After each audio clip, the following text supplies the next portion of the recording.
හරි ඇහෙන්නේ නැති ප්‍රශ්නය මොන හරි දෙනවද?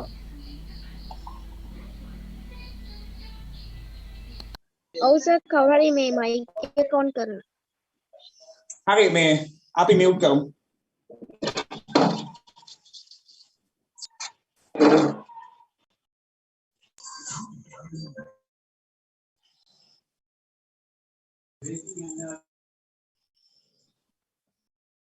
හරි දැන් හරිය right හරිනේ මැසේජ් එකක් දාන්න හරියද දැන් හරි සර් right මතක තියාගන්න මෙතෙන්දි විශේෂ කාරණයක් තියෙනවා කියන්න ළමයි මම හරි අපිට අනිවාර්යෙන්ම මම දැන් උදාහරණ කිව්වනේ The Prince ලියන්නේ නිකලෝ මැකියාවෙන් The Spirit of Law ලියන්නේ චාල්ස් මොන්ටෙස්කියු නම් දෙක මතකයි නම් කෘති දෙක අහන්න බැරිද කෘති දෙක දීලා නම් දෙක අහන්න බැරිද එහෙනම් මතක තියාගන්න ඒ තොරතුරු පාඩම ඇතුලේ තියෙනවා ඒ හින්දා තව අපි මෙහෙම හිතමුකෝ මිනිසා උපතින්ම දේශපාලන ජීවියෙකි කවුද කියන්නේ ඇරිස්ටෝටල් කියමනක් හරි කියමනක් හරිද මතක තියාගන්න මෙතනදී හරි අනිවාර්යෙන්ම වැදගත් වෙනවා අපි වර්ෂ මතක තබා ගැනීම සිදුවීම් විචාරකයන් දාර්ශනික කෘති ක්‍රියමන් මෙන්න මේවා හරිද ඔයාලගේ ගෲප් එකට දානවා PDF එකක් හරිද බලන්න හරි ඒක මේක පේපර් එකක් යන්නේ right හිස්ටම් පේපර් එක හරි හරිද පුතේ කවුද ඇහුවේ සඳලි right මේකෙදි හොඳින් මතක තියාගන්න අනිවාර්යෙන්ම කෙටි ප්‍රශ්න පත්‍රයට මූණ දෙනවා නම් බහුවර්ණයකට මූණ දෙනවා නම් හැම පාඩමකම මෙන්න මේ ටික පෞද්ගලිකව වෙනම කොලයකට අරන් මතක තියාගන්න ඕන වෙනම කොලයකට අරන් මතක තියාගන්න ඕන ඒක තමයි විශේෂම කාරණේ ඔන්න ඒක මතක තියාගන්න දැන් මේ ටික මතක තියාගත්තාම මං කිව්වා නේද තව වාසියක් තියෙනවා කියලා මොකක්ද අනිත් වාසිය අනිත් වාසිය තමයි ඔයාලා ලියනවනේ වචන මෙන්න මේ රචනා ලියනකොට රචනාව අර ගැට ගහන එක රචනාව ගොනු කරන එක ඔයාගේ ලිඛිත හැකියාව හරිද ඔයාගේ ලිඛිත හැකියාව එතකොට මේකෙදි ඔයාට ලිඛිත හැකියාව වර්ධනය කරගන්න හරිද ඔයාට මේ වෙලාවේදී රචනාවකට අදාළ තොරතුරු හරිද අදාළ තොරතුරු ලබා ගන්න අනිවාර්යයෙන්ම වැදගත් වෙනවා හොඳට මතක තියාගන්න මෙන්න මේ දේවල්. ඇයි? රචනාව ගලපන හැම එකක්ම මූලික කරලා මේක කරනකොට අනිවාර්යයෙන්ම පැහැදිලිවම ඔයාලට මේ තොරතුරු ඕන වෙනවා. එතකොට කෙටි ප්‍රශ්න පත්‍රයට තොරතුරු හැදෙනවා වගේම රචනාවට අවශ්‍ය තොරතුරුත් මේක නිර්මාණය වෙනවා. හරිද? ඒ හින්දා මතක තියාගන්න පුතේ කවුද මේ ආසිලි මේ ළමයි ඇඩ් වෙලා නැති අය ඉන්නවා. සර් අපිට හැපුළුවන් නම් මේ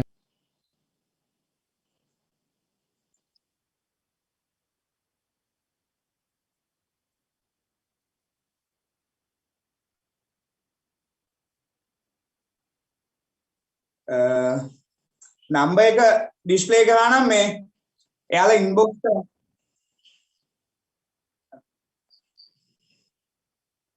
right ඒ හින්දා හොඳට මතක තියාගන්න මේ හිස්තම් පුරවන්න විතරක් නෙමෙයි අපේ පාඩමක මේ තොරතුරු ටික වැදගත් වෙන්නේ රචනාවටත් ඕන වෙනවා. එතකොට තමයි ලකුණු අඩු නොවි සම්පූර්ණ ප්‍රශ්න පත්‍රය ආවරණය කරගන්න හැකියාව ලැබෙන්නේ.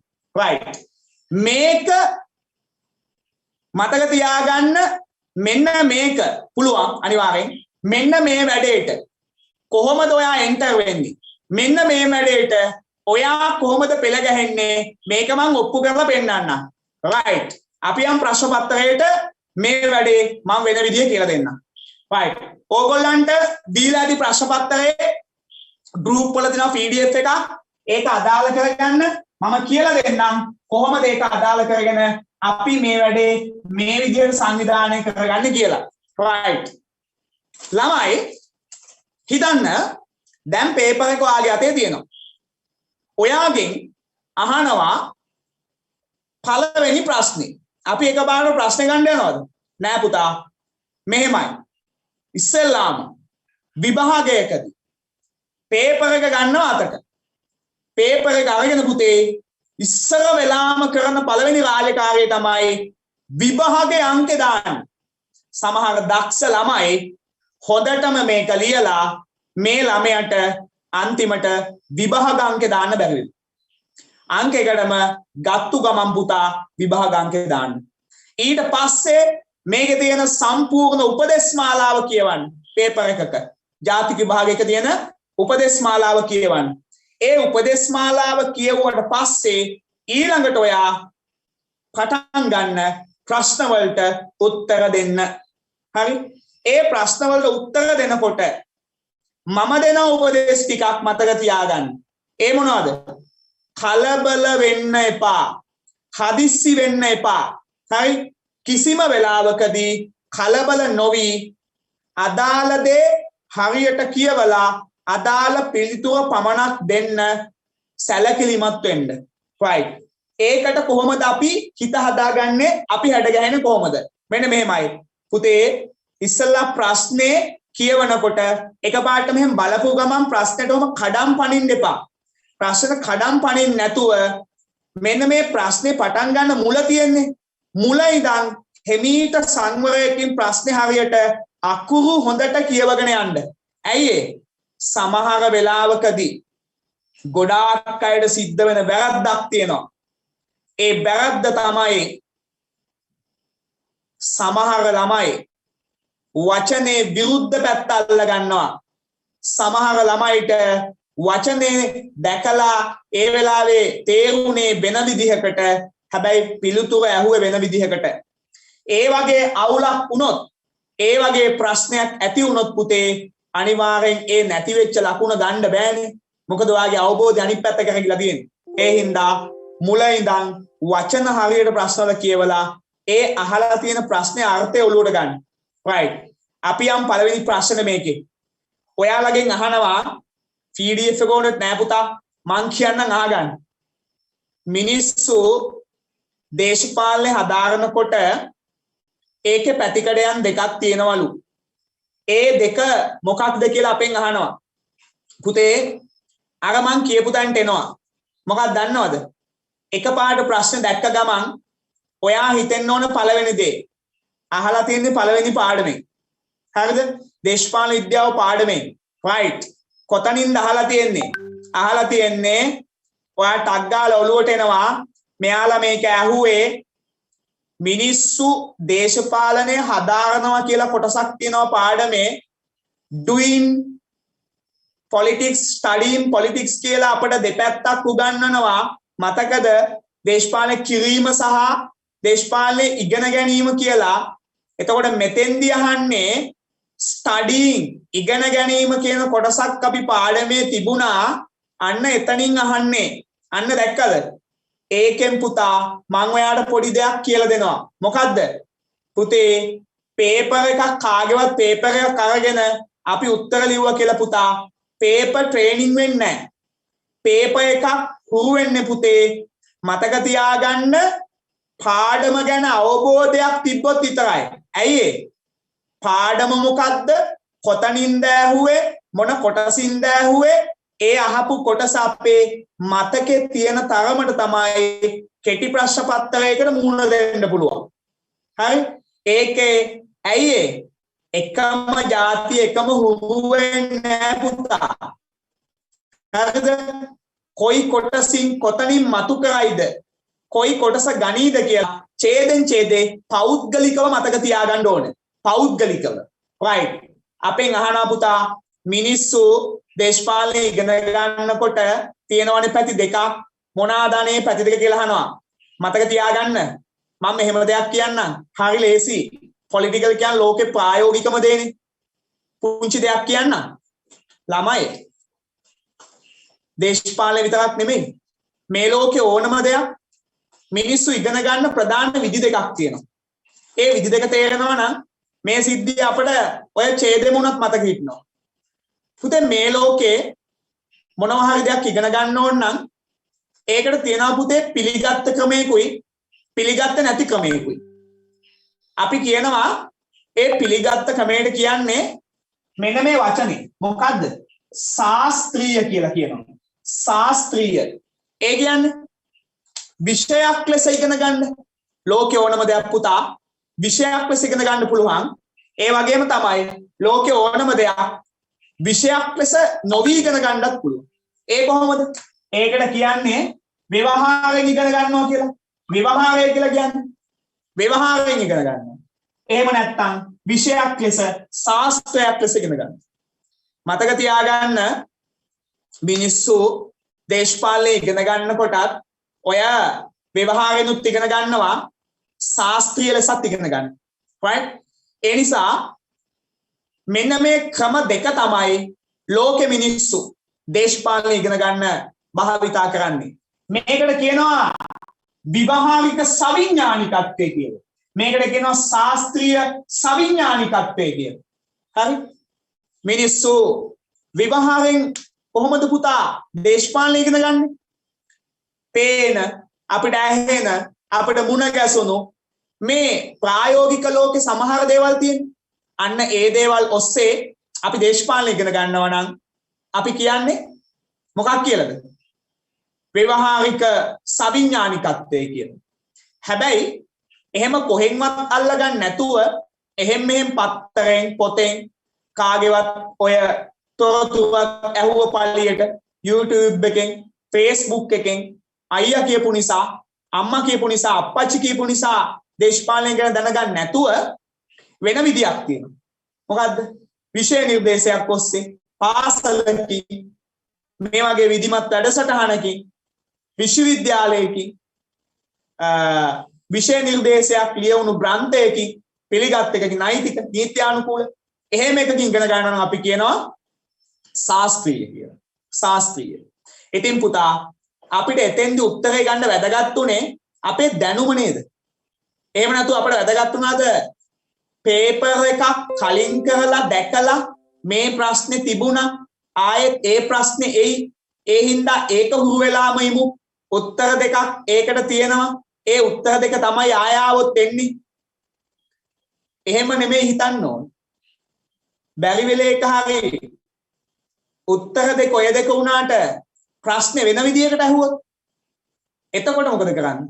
උත්තර දෙක නම් ඕකමනේ. ප්‍රශ්නේ ඇහුවොත් කරකෝලා වෙන විධිමත් විදිහකට නිකන් හංගල වගේ ඇහුවොත් ප්‍රශ්න. ඒ වෙලාවට මොකද්ද වැදගත් වෙන්නේ? ඒ වෙලාවට වැදගත් වෙන්නේ ඒ පාඩම තුල ඔයා ලද අවබෝධය. එහෙනම් මම අර ඉස්සලා කියපු දෙයට යනවා. පුතා පාඩම් 15 මෙහෙම අරගෙන පාඩමක් ගානේ පැත්තකට වෙලා ඉඳගෙන කියවන්න. මං කියන්නේ පන්ති යනවට අමතරව ඔයාලා සම්මන්ත්‍රණයට අමතරව රිවිෂන් තියරි යනවට අමතරව පේපර් ක්ලාස් යනවට අමතරව පුටුවක ඉඳගෙන පාඩමක් කියවන්න. පාඩමක් කියවන්න දවසක් ඇති. ඕනේ නැහැ. දවස් 4ක් කියවන්න. පාඩම් 15යි. දවස් 60යි. දවස් 60ක් කියවනකොට අපි අර නවකතා කියවුවාම මතක හිටින්නේ අහවල් පිටුවේ අහවල් චරිතය ගැන. ආන් ඒ වගේ සිලබස් එක ඇඟට එනවා. සිලබස් එක ඇඟට ආවට පස්සේ ඔයාලා තියරි පන්තියේ රිවිෂන් පන්තියේ වැඩ කරද්දී අර මතකෙත් එක්ක මැච් වුණාම හැම වර්ෂයක්ම හැම උද්ෘතයක්ම හැම දාර්ශනිකයෙක්ම හැම එකක්ම පෞද්ගලිකව මතක හිටියි. ඒ පාඩම කියවන ගමන් ළඟින් පොඩි පොතක් තියාගෙන කොළ ටිකක් තියාගෙන අර නම් ටික වර්ෂ ටික වෙනම ගහ ගන්න. වෙනම ගහලා පාඩම් කරලා අරක හුරු වුණාම දෙක මැච් කරලා බැලුවාම තේරෙනවා අර පාඩමේ තිබුණේ මේ තොරතුරු ටික ලිඛිත බසින් ගොනු කරලා මෙන්න අපි ඒකේ ස්පිරිට් එක ඒකේ සාරය වෙනම ගත්තා. අර ගත්තට පස්සේ අර විදිහටම ඒ පාඩමෙන් ගත්ත තොරතුරු එක පාඩමක් එක දවස ගන්න කියවන්න. ඩීටේල්ස් ටික මතකෙ තියන්නේ නැද්ද කියලා? තොරතුරු ටික. ළමයි. එතකොට ඔයගොල්ලන්ට දෙයියනේ කියලා. හරිද? එක බහුවර්ණයක් එක හිස්තනක් මිස් නොවි කරගන්න ඔයගොල්ලන්ට මේ වැඩේ කරගන්න බැයිද? අනිවාර්යෙන් පුළුවන්. හරිද? ඒ අලුතෙන් සබ්ජෙක්ට් මාරු කරලා ආපු අයට මේක හොඳම පිළියමක්. හදිස්සියේ පන්ති කඩාකප්පල් වෙලා අතරමං වෙලා නන්නත්තර වෙච්ච කවුරු හරි අපේ දරුවෙක් ඉන්නවනම් මේක ෂෝට් කට් එකක් නෙමෙයිද? ෂෝට් කට් එකක්. පුතේ මතක තියාගන්න. එතකොට මේ ඩීටේල්ස් හරහා බහුවර්ණ හිස්තැන් වලට අනිවාර්යෙන් බය නැතුව ෆේස් කරන්න පුළුවන්. හරි? මේ උත්තර දෙක ගත්තෙත් එහෙම නෙමෙයිද අපි? හරි? එතකොට ඒ විදිහට පාඩමක් ගානේ පාඩම් කරනකොට තව දෙයක් සිද්ධ වෙනවා. මේ කරුණු තොරතුරු විතරක් නෙමෙයි. මොකද්ද? 3-4 වතාවක් කියවනකොට පුතා ඡේද මතක හිටිනවා. ඡේද මතක තියා ගැනීමේ වාසිය මොකද්ද? ඡේද මතක තබා ගැනීමේ වාසිය මම කියලා දෙන්නම්. මෙන්න මේකයි වාසිය. හොඳට මතක තියාගන්න ඡේද මතක තිබ්බහම ඔයාලා හිතනවා නම් කෙටි ප්‍රශ්න පත්‍රය හැදෙන්නේ මේ ඇහුවා වගේ ප්‍රශ්නේ අහලා තනි උත්තර දෙකේ ප්‍රශ්න විතරක් නෙමෙයි. ප්‍රශ්නේ අහලා තනි උත්තර දෙකේ ප්‍රශ්න විතරක් නෙමෙයි. එහෙනම් තව විදිහකට ප්‍රශ්න හදනවා කෙටි ප්‍රශ්න වල. මොකද්ද? පුතේ ප්‍රකාශයක් දෙනවා. ප්‍රකාශයක් දෙනවා. මෙන්න මේ ප්‍රකාශයක් දීලා ඒකෙන් කියවෙන්නේ එහෙම නැත්නම් අදහස් කරන්නේ මොකක්ද කියලා අහනවා. හරිද? අන්න ඒ වෙලාවට ඡේද මතක තියෙන්න ඕන. හරිද? ඡේද මතක තියා ගන්නකොට මොන ඡේදද? සිද්ධියක් සම්බන්ධ පැහැදිලි කිරීමක් සම්බන්ධ ඡේද අනිවාර්යෙන් මතක තියෙන්න ඕන. ඒව ටාගට් කරනවා. කියන්න දෙකක්. ඔන්න මෙහෙම කියන්න. විසිරී ඇති මහජන මතය එක්තැනකට ඒකරාශී කරමින් හරිද? ජනතා බලය අධිකාරී බලය බවට පත් කිරීම සඳහා ආණ්ඩු බලය තම අරමුණු කරගත් පාර්ශවය නැත්තම් කණ්ඩායම මොකද්ද කියලා අහනවා. මොකද්ද? ඒ ප්‍රකාශ දීලා අහනවා ඒකෙන් කියවෙන්නේ මොකද්ද? මොකද්ද කියන්නේ? දේශපාලන පක්ෂයකි. ඒම අහන්න පුළුවන්. අපි ඉගෙන ගන්නවා ආණ්ඩුකම. ජනාධිපති ආණ්ඩුවක ලක්ෂණ සහිත ප්‍රකාශයක් දීලා නොකියා හොරෙන් හංගලා අපෙන් අහනවා මොන ආණ්ඩුකමේ ගැනද කියන්නේ කියලා. කියන්න පුළුවන් වෙන්නේ ප්‍රකාශයට අදාළ ඡේදය තුල අපි පැරණි මතකයක් තිබ්බොත් විතරයි. කියවලා මතකයක් තිබ්බොත් විතරයි. ඔයා දැන් හිතනවා ඇති ඔක්කොම මතක හිටියේද කියලා. ඒකට පිළියමක් තමයි මං කිව්වේ. තියරි කරනවට අමතරව රිවිෂන් කරනවට අමතරව ඔයා අනිවාර්යයෙන්ම පුතේ අර සිලබස් එක වෙනම කියවද්දී ඩබල් ඇටච් වෙලා මතක හිටිනවා. මේක අද්දුටු දෙයක්. මේක ප්‍රායෝගික දෙයක්. මේක ඔබටයි මටයි නෙමෙයි ඕනම විෂයක් අදාහරන ඕනම දරුවෙක්ට මේක වැදගත් වෙනවා. එතනින් තව දෙයක් කියවෙනවා. මොකද්ද? පුතා මේ වැඩේට බහින්න ඕන. මේක පුතේ ඉන්ජෙක්ෂන් එක ගහනවා වගේ වෙන්නේ නැහැ. මේ වැඩේට බහැලා මේ වැඩේ අනිවාර්යෙන් ওই විදිහට කරොත් අනිවාර්යෙන් පැහැදිලිවම මේක කරන්න පුළුවන්. right. අපි යන දෙවෙනි ප්‍රශ්නෙට. අපි යනවා දෙවෙනි ප්‍රශ්නෙට ගියාම මෙන්න ඒ විධිමත් අවිධිමත් කියන එක අපි පැරණි සිලබස් එකෙන් උපුට ගන්නෙ. පුතේ අලුත් සිලබස් එකේ අපි කියන්නේ විවහාරික සවිඥානිකත්වය ශාස්ත්‍රීය සවිඥානිකත්වය කියලා. හරිද? විධිමත් අවිධිමත් කියන අදහසම තමයි. හැබැයි නව විෂය නිර්දේශය ඇතුලේ කියන්නේ එහෙමයි. right. ඊට පස්සේ මෙන්න මෙහෙම කතාවක් තියෙනවා ඊළඟට බලන්න. දේශපාලනය කියන පදේ තියෙනවනේ. මේක බිහි වෙන්න එක්තරා වචනයක් බිඳිලා ආවා. ඒක බිඳිලා ආපු භාෂාවක් සහ රටක් තිබුණා. භාෂාව තමයි ග්‍රීක භාෂාව. ඒ රට තමයි ග්‍රීසිය. ග්‍රීසියෙන් ඒ බිඳිලා ආපු ග්‍රීක පදේ මොකක්ද කියලා අපෙන් අහනවා. ඒ ග්‍රීක පදය හැදෙන්න අදාළ වෙච්ච සංකල්පය මොකක්ද කියලා අපෙන් අහනවා. මතක තියාගන්න අපිට දේශපාලනය කියන විෂය දායාද වෙන්නේ ග්‍රීසිය තුලින්. ඇරිස්ටෝටල් අතින්. ඇරිස්ටෝටල් තමන් ජීවත් වුණෝ අගනුවර. තමන්ගේ අගනුවර. ඒ තමයි ඇතැන්ස්. ඒ දවස්වල ඇතැන්ස් වල තිබුණු පාලනේ ග්‍රීසියේ තිබුණු පාලනේ වාට මතකයිනේ. ඒ පාලනේ තිබුණේ අර නගරයක් වෙන් කරලා පාලනය කරනවා. එහෙම ක්‍රමයක් නේ තිබුණේ.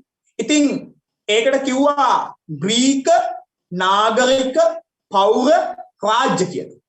ග්‍රීක නාගරික පෞර රාජ්‍ය දැකලා ඇරිස්ටෝටල් කිව්වා අන්න ඒ නගරයක් පාලනය වෙන විදිය තමයි දේශපාලනය කියලා කියන්නේ.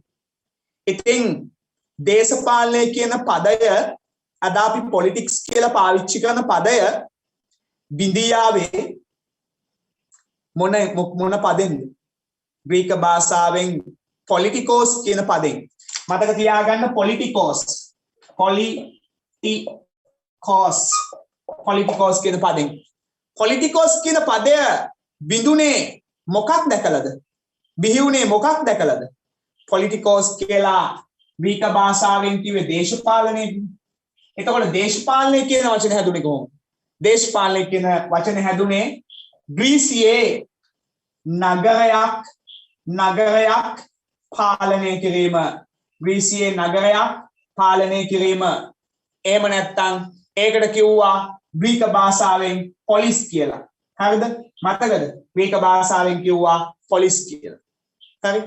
එතකොට මෙයා අපෙන් අහනවා මොකද්ද මේ දේශපාලනයේදී කිව්ව ග්‍රීක පදය? ඒක හැදෙන්න අදාළ වෙච්ච සංකල්පය මොකද්ද? සංකල්පය තමයි පොලිස් කියන සංකල්පය. එහෙම නැත්නම් ග්‍රීක නාගරික රාජ්‍ය සංකල්පය. දැන් පුතේ වැඩේ මොකද්ද උනේ? මොකද්ද පාඩම? පළවෙනි පාඩම. මොකද්ද කොයි හරියෙන්ද ඇහුවේ? මුලින් ඇහුවේ. දේශපාලනය හඳුන්වන්න කියලා කොටසක් තියෙනවා. මොකද්ද? අර මං කියපු එක ඔප්පු වෙනව නේද? සංකල්ප ලියලා මතක තියාගන්න ඕන. වචන ටික මතක තියාගන්න ඕන. right. ඔප්පු වෙනවා. බෑ කියන්න බෑ, නෑ කියන්න බෑ. අපි බොරුයි කියලා කියන්න බෑ. right. ඊට පස්සේ අපි ඊළඟ එකට යමු. ළමයි මතකද අපිට මුණ ගැහෙනවා දේශපාලන විද්‍යාව අධ්‍යයනය කරන්න අධ්‍යයන ප්‍රවේශ ටික. අපි ඒ අධ්‍යයන ප්‍රවේශ වලට කියනවා මතකනේ දේශපාලන විද්‍යාව ඉගෙන ගන්න ප්‍රවේශ වෙන මාර්ග ටිකක් කියලා. දේශපාලන විද්‍යාව ඉගෙන ගන්න යොදාගත්තු තොරතුරු හොයාගත්තු මේක පෝෂණය කරපු අධ්‍යයන ප්‍රවේශ ටිකක්. හරිද? ඒ අධ්‍යයන ප්‍රවේශ ටික මොනවද? 7ක් තියෙනවා. දැන් මතක් වෙනවා. අධ්‍යයන ප්‍රවේශයක් ගානේ 7 වෙනම අරගෙන ඒකේ තොරතුරු ටික, ඒකේ තියෙන සිදුවීම් ටික, ඒකේ තියෙන හැම වචනයක්ම විශේෂ වෙන තැන්, ඒකේ ඡේද විශේෂ වෙන තැන් අපි අර විදිහට අල්ලගෙන තියාගත්තොත් හරිද? අපෙන් අහනවා මෙන්න අධ්‍යයන ප්‍රවේශයක් කෙලින්ම ටාගට් කරලා පළවෙනි පාඩමෙන් ප්‍රශ්නයක් අහනවා. මොකද්ද? දාර්ශනික හේවත් ප්‍රතිමානීය ප්‍රවේශය. දැන් එතකොට අපිට ප්‍රශ්නේ දැක්ක ගමන් පුතා මතක් වෙන්න ඕන ඇහුවේ පළවෙනි පාඩමෙන් දාර්ශනික ප්‍රතිමානීය ප්‍රවේශය. right. මොකක්ද අහන්නේ? හොඳට බලන්න. අපෙන් අහනවා ඔය දාර්ශනික ප්‍රවේශයේ තියෙන ඒ කියන්නේ ඔය දාර්ශනිකයන්ගේ දාර්ශනික තොරතුරු ඇසුරෙන් දේශපාලන විද්‍යාව අධ්‍යයනය කරන්න හදපු අධ්‍යයන ප්‍රවේශය. ඒකට කිව්වනේ ප්‍රතිමානීය කියලා. ඒ කියන්නේ ප්‍රතිමානීය කියන්නේ මොකද්ද? වටිනාකම් විනිශ්චයන්ගෙන් යුතු බව. වටිනාකම් විනිශ්චයන්ගෙන් යුතු බව යහපත්ද අයහපත්ද හොඳද නරකද අන්න ඒ වගේ අපි වටිනාකම් විනිශ්චය කරන්නේ අන්න ඒක අන්න ඒ වගේ ස්වභාවයකින් දේශපාලන විද්‍යාව අධ්‍යයනය කිරීම සඳහා පාවිච්චි කරන අදාළ වෙන අධ්‍යයන ප්‍රවේශය තමයි දාර්ශනික එහෙම නැත්නම් ප්‍රතිමානීය අධ්‍යයන ප්‍රවේශය මේ ප්‍රවේශය ඇතුලේ තියෙනවලු විශේෂ මූලික ලක්ෂණ ටක් ගාලා මතක් වෙන්න ඕන මූලික ලක්ෂණ තුනක් තියෙනවා හරි ඒකෙන් අහනවා දෙකක් මතකද මොකද්ද මූලික ලක්ෂණ තුන දැන් මතක් කරගන්න හරිද උත්තරේ කියලා ප්‍රශ්නේ කියලා වැඩක් නැහැ පුතා හරිද දැන් මතක් කරගන්න මොකද්ද මූලික ලක්ෂණ තමයි මෙන්න බලන්න හොඳට මතක තියාගන්න දාර්ශනික අධ්‍යයන ප්‍රවේශය තුල අති මූලික දේවල් ටිකක් අපෙන් අහනවා අති මූලික දේවල් ටික රාජ්‍ය බිහි වූ ආකාරය රාජ්‍ය බිහි වුණේ ඇයි මිනිසුන් රාජ්‍යයට අවනත විය යුත්තේ ඇයි හරිද දේශපාලනයන් කුමක්ද මතකද අති මූලික ප්‍රශ්න මූලික නෙමෙයි අති මූලික තව දාර්ශනික අධ්‍යයන ප්‍රවේශයේ තියෙන තවත් විශේෂත්වයක් තමයි අපි දේශපාලන විද්‍යාව ඉගෙන ගන්නකොට අපිට මුණ ගැහෙනව නේද මේ අර මේ සංකල්ප ටික දේශපාලන සංකල්ප ටික අපි කියන්නේ මේ නීතිය සමානාත්මතාවය හරිද ප්‍රජාතන්ත්‍රවාදය කොහොම අපි අර සංකල්ප ටිකක් ඉගෙන ගන්න ඕනේ නේද අධිකරණ ස්වාධීනත්වය වගේ සංකල්ප ඔය සංකල්ප ගැන අපි සාමාන්‍යයෙන් මේ දාර්ශනික ප්‍රවේශය තුල වැඩියෙන් කතා කරමු වැඩියෙන් අධ්‍යයනය කරමු ගැඹුරෙන් අධ්‍යයනය කරමු අන්න ඒකත් දාර්ශනික අධ්‍යයන ප්‍රවේශය තුල හරිද අනිවාර්යයෙන්ම වැදගත්ම වෙන කාරණාවක් හරිද ඒක මූලික ලක්ෂණයක් විදිහට අපිට ගන්න පුළුවන් right ඊට පස්සේ අපි ඊළඟට යනවා ඊළඟ ප්‍රශ්නෙට ඊළඟ ප්‍රශ්නේ මොකක්ද ඊළඟ ප්‍රශ්නේ අපෙන් අහනවා හරි මම ඔයාලට පොඩි කාට හරි ළමයෙක්ට chance එකක් දෙනවා උත්තරේ දාන්න දේශපාලන විද්‍යාව අපි හදාරනකොට භාවිතා කරන අධ්‍යයන ප්‍රවේශ 7 තියෙනවනේ මේ අධ්‍යයන ප්‍රවේශ 7 අපි ඉගෙන ගන්නේ මෙන්න මේ කියන විදිහට කොටස් දෙකකට වෙන් කරලා අධ්‍යයන ප්‍රවේශ ප්‍රභේද දෙකක් තියෙනවා මට දන්නේ කෙනෙක් කියන්න නිකන් අපි අර නිකන් කොහොම කතා කරන්න ඕනේ නැහැ දන්නේ කෙනෙක් දාන්න බලන්න මොකද්ද ප්‍රවේශ දෙක කියලා ඒ කියන්නේ ඒ පැති දෙක මොකක්ද කියලා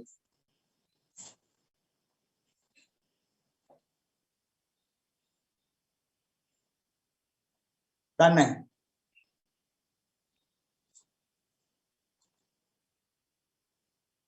right අපි බෙදනවා කොටස් දෙකකට නූතන ඒවයි සම්භාව්‍ය වුණා සම්භාව්‍ය කියන්නේ පුතා පැරණිකම වලට බෙදනවා සම්භාව්‍ය කියන්නේ පැරණි අධ්‍යයන ප්‍රවේශ ඔස්සේ දේශපාලන විද්‍යාව හදාරීම ඒ වගේම තමයි නූතන අපිට මතක් වෙන ටග්ගා නූතන කිව්වම චර්යාවාදය මේ දැන් තියෙන දේවල් ආශ්‍රයෙන් දේශපාලන විද්‍යාව ඉගෙන ගන්න. දැන් තියෙන දේවල් ආශ්‍රයෙන්. සම්භාව්‍ය කිව්වහම ඈතට යනවා මුලට. අපි උඩ කතා කරපු දාර්ශනික ප්‍රතිමානීය ප්‍රවේශයට යනවා. පැරණියුවා. බලන්නකො ටක් ගාලා ඩීටේල්ස් අහුවෙන හැටි. අර මං කියපු ක්‍රමේ. ඊට පස්සේ ළමයි මතක තියාගන්න අපිට ඔය අධ්‍යයන ප්‍රවේශ ඉගෙන ගන්නකොට අපට හවු වෙනවනේ තුලනාත්මක අධ්‍යයන ප්‍රවේශය කියලා එකක්. තුලනාත්මක අධ්‍යයන ප්‍රවේශය පුතේ ඇත්තටම දේශපාලන විද්‍යාවේ උරගා බැලීමක්. දේශපාලන විද්‍යාවේ නිකන් ස්විප් එකක් වගේ එකක්. ඇයි කියන්නද? සාමාන්‍යයෙන් තුලනය කරනවා කියන්නේ මොකද්ද? තුලනය කරනවා කියලා සසඳනවා කියන්නේ. හරි? දේශපාලන විද්‍යාවේ පුතා තියෙන ලක්ෂණයක් තියෙනවා හැමදාම වෙනස් වෙනවා. හැමදාම වෙනස් වෙනවා. ඕකට කියන්නේ ගතිකත්වය කියලා. මේ ගතිකත්වය නිසා දේශපාලන විද්‍යාව අධ්‍යයනය කරද්දී එන ප්‍රශ්නයක් තියෙනවා. ඇයි? ඔය වෙනස් වීම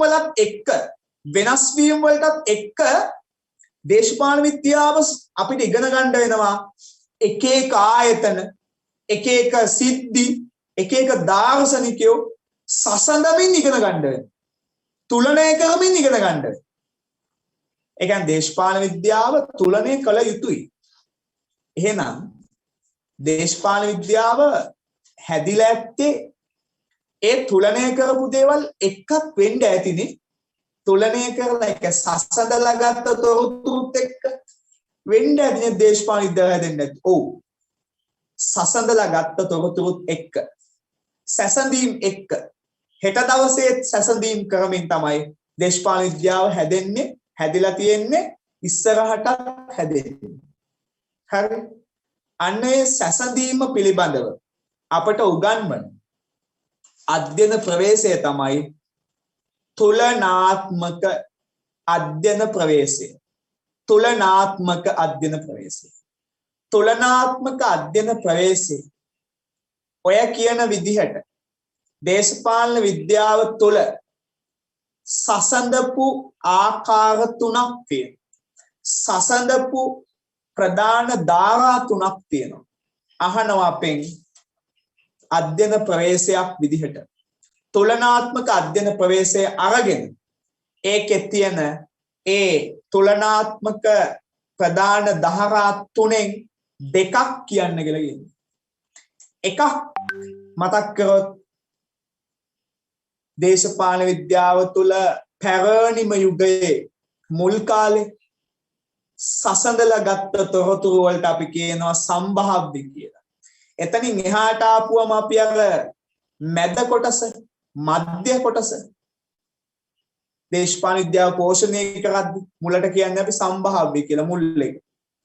දෙක ඊළඟ තුනට ආවම දේශපාලන විද්‍යාවේ අද තියෙන ගොඩක් ආයතන, අද තියෙන ගොඩාක් සංස්ථා සිදුවීම් වලට මූලික වෙච්ච right හොඳම උත්තරේ දුන්නා. ඔය මැද කොටසට කියනවා සමකාලීන, හරිද කියලා. ඊට පස්සේ දැන් අපි අලුත්තාව දැන් තියෙන දේශපාලන 20 වෙනි සියවස. හරිද? 20 වෙනි සියවසේ මොනවද සැසඳුවේ? මොනවද තුලනය කළේ කියලා තියෙනවා. right?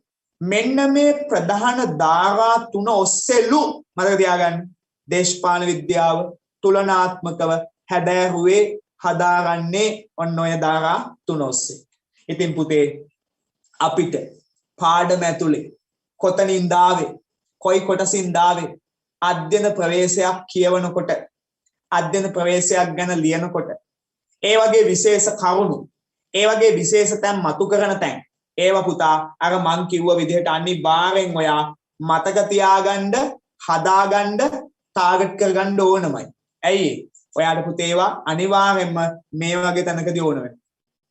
හරිද? ඒක කාගේවත් පේපර් එකක් බලලා හරිද? මේ අපිට මේක හුරු වෙන්න බෑ. right. ඊළඟට හරි ඔයාලම කියන්නේ. ඊළඟට අපි යනවා ඊළඟ ප්‍රශ්නෙට. ඊළඟ ප්‍රශ්නෙට ගියාම බලන්නකෝ. දැන් මේ හරි ලස්සන ප්‍රශ්නයක් අහන්න. සාමාන්‍යයෙන් මේ ප්‍රශ්නේ ඇහුවාම පොඩි ලංකාවේ දේශපාලනය ගැන කතා පෙළකුයි අත්දැකීම් ටිකකුයි මතක් වෙනවා. මොකක්ද දන්නවද අහන ප්‍රශ්නේ? අපෙන් අහනවා ලංකාවේ දේශපාලන පක්ෂ සම්බන්ධ ප්‍රශ්නයක්. හරි? එතකොට ටග් ගාලා අපි යනවා මතකෙට අපේ පාඩමට දේශපාලන පක්ෂ පාඩමට යනවා. දේශපාලන පක්ෂ පාඩමට ගියාම මතක තියාගන්න දේශපාලන පක්ෂ ඉගෙන ගන්නකොට ලංකාවේ දේශපාලන පක්ෂ පිළිබඳව අපිට විශේෂ කොට ඉගෙන ගන්න සිද්ධ වෙනවා. ඇයි? අපි ඉගෙන ගන්න ලංකාවේ දේශපාලනය. ලංකාවේ දේශපාලනය ඉගෙන ගන්නකොට ලංකාවේ දේශපාලන පක්ෂ ගැන අපි හොඳට දැනගන්න එක. ඒ හින්දා අපේ මේ ප්‍රශ්නේ අහනකොටම අපිට ටක් ගාලා මතක් වෙනවා අපේ මේ ඇහුවේ ලංකාවේ දේශපාලනය ගැන කියලා. right. එතකොට ඒ පිළිබඳ තොරතුරු ටික මතක තියෙන ළමයා ටක් ගාලා ෂා මෙන්න මතක් වෙනවා ලංකාවේ දේශපාලනය ගැන තමයි මේ ප්‍රශ්නේ අහන්නේ කියලා. right. අපෙන් අහන ප්‍රශ්නේ බලමු.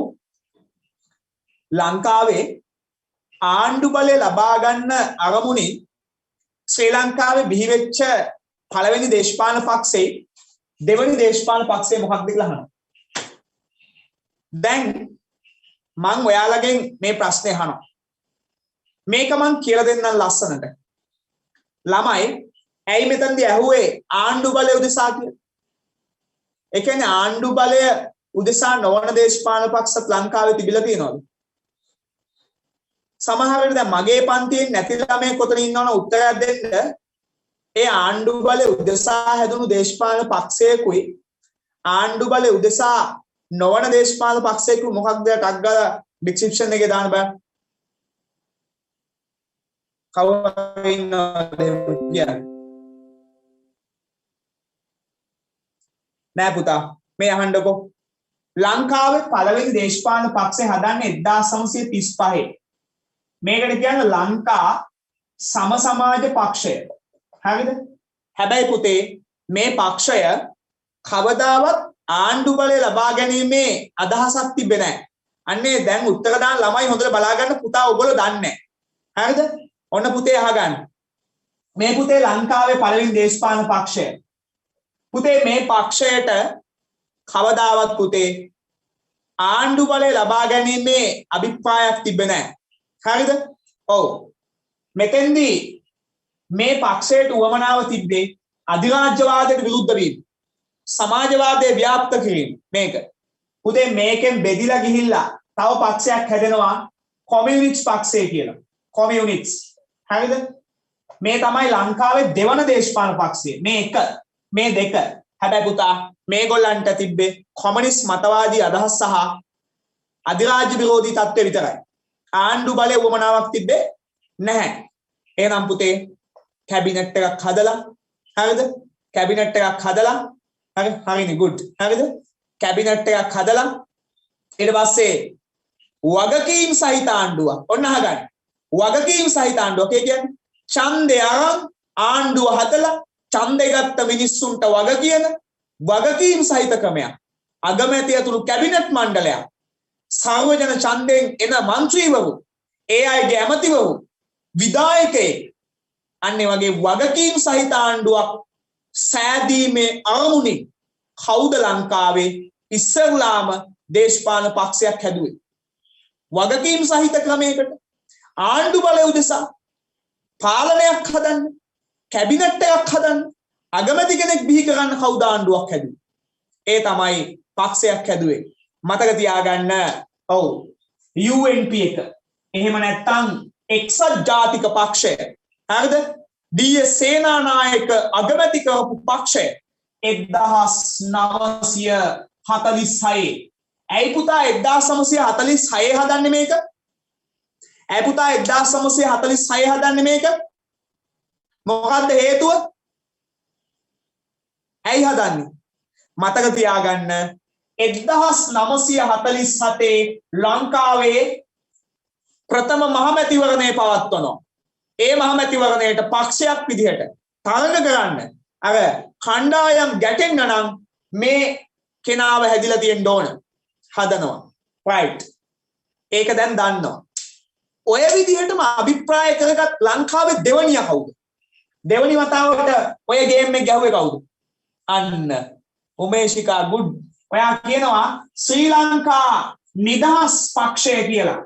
පුතේ මතක තියාගන්න අපේ ලංකාවේ ඊටම කුප්‍රකට චරිතයක් ලංකා දේශපාලනය තුල හිටියා. DS සේනානායක මහතා සේම ශ්‍රේෂ්ඨ චරිතයක් ලංකාව තුල බිහි වුණා. ඒ තමයි SWRD බණ්ඩාරනායක. SWRD බණ්ඩාරනායක මහතාගේ නායකත්වයෙන් තමයි ශ්‍රී ලංකා නිදහස් පක්ෂය නිර්මාණය වෙන්නේ. right? ඔව් SWRD බණ්ඩාරනායක. right. කියන්න බලන්න කවදද ශ්‍රී ලංකා නිදහස් පක්ෂය හැදුණු වර්ෂය? 1950 කීයද? 1900 right. තව එක්කෙනෙක් කියන්න බලන්න.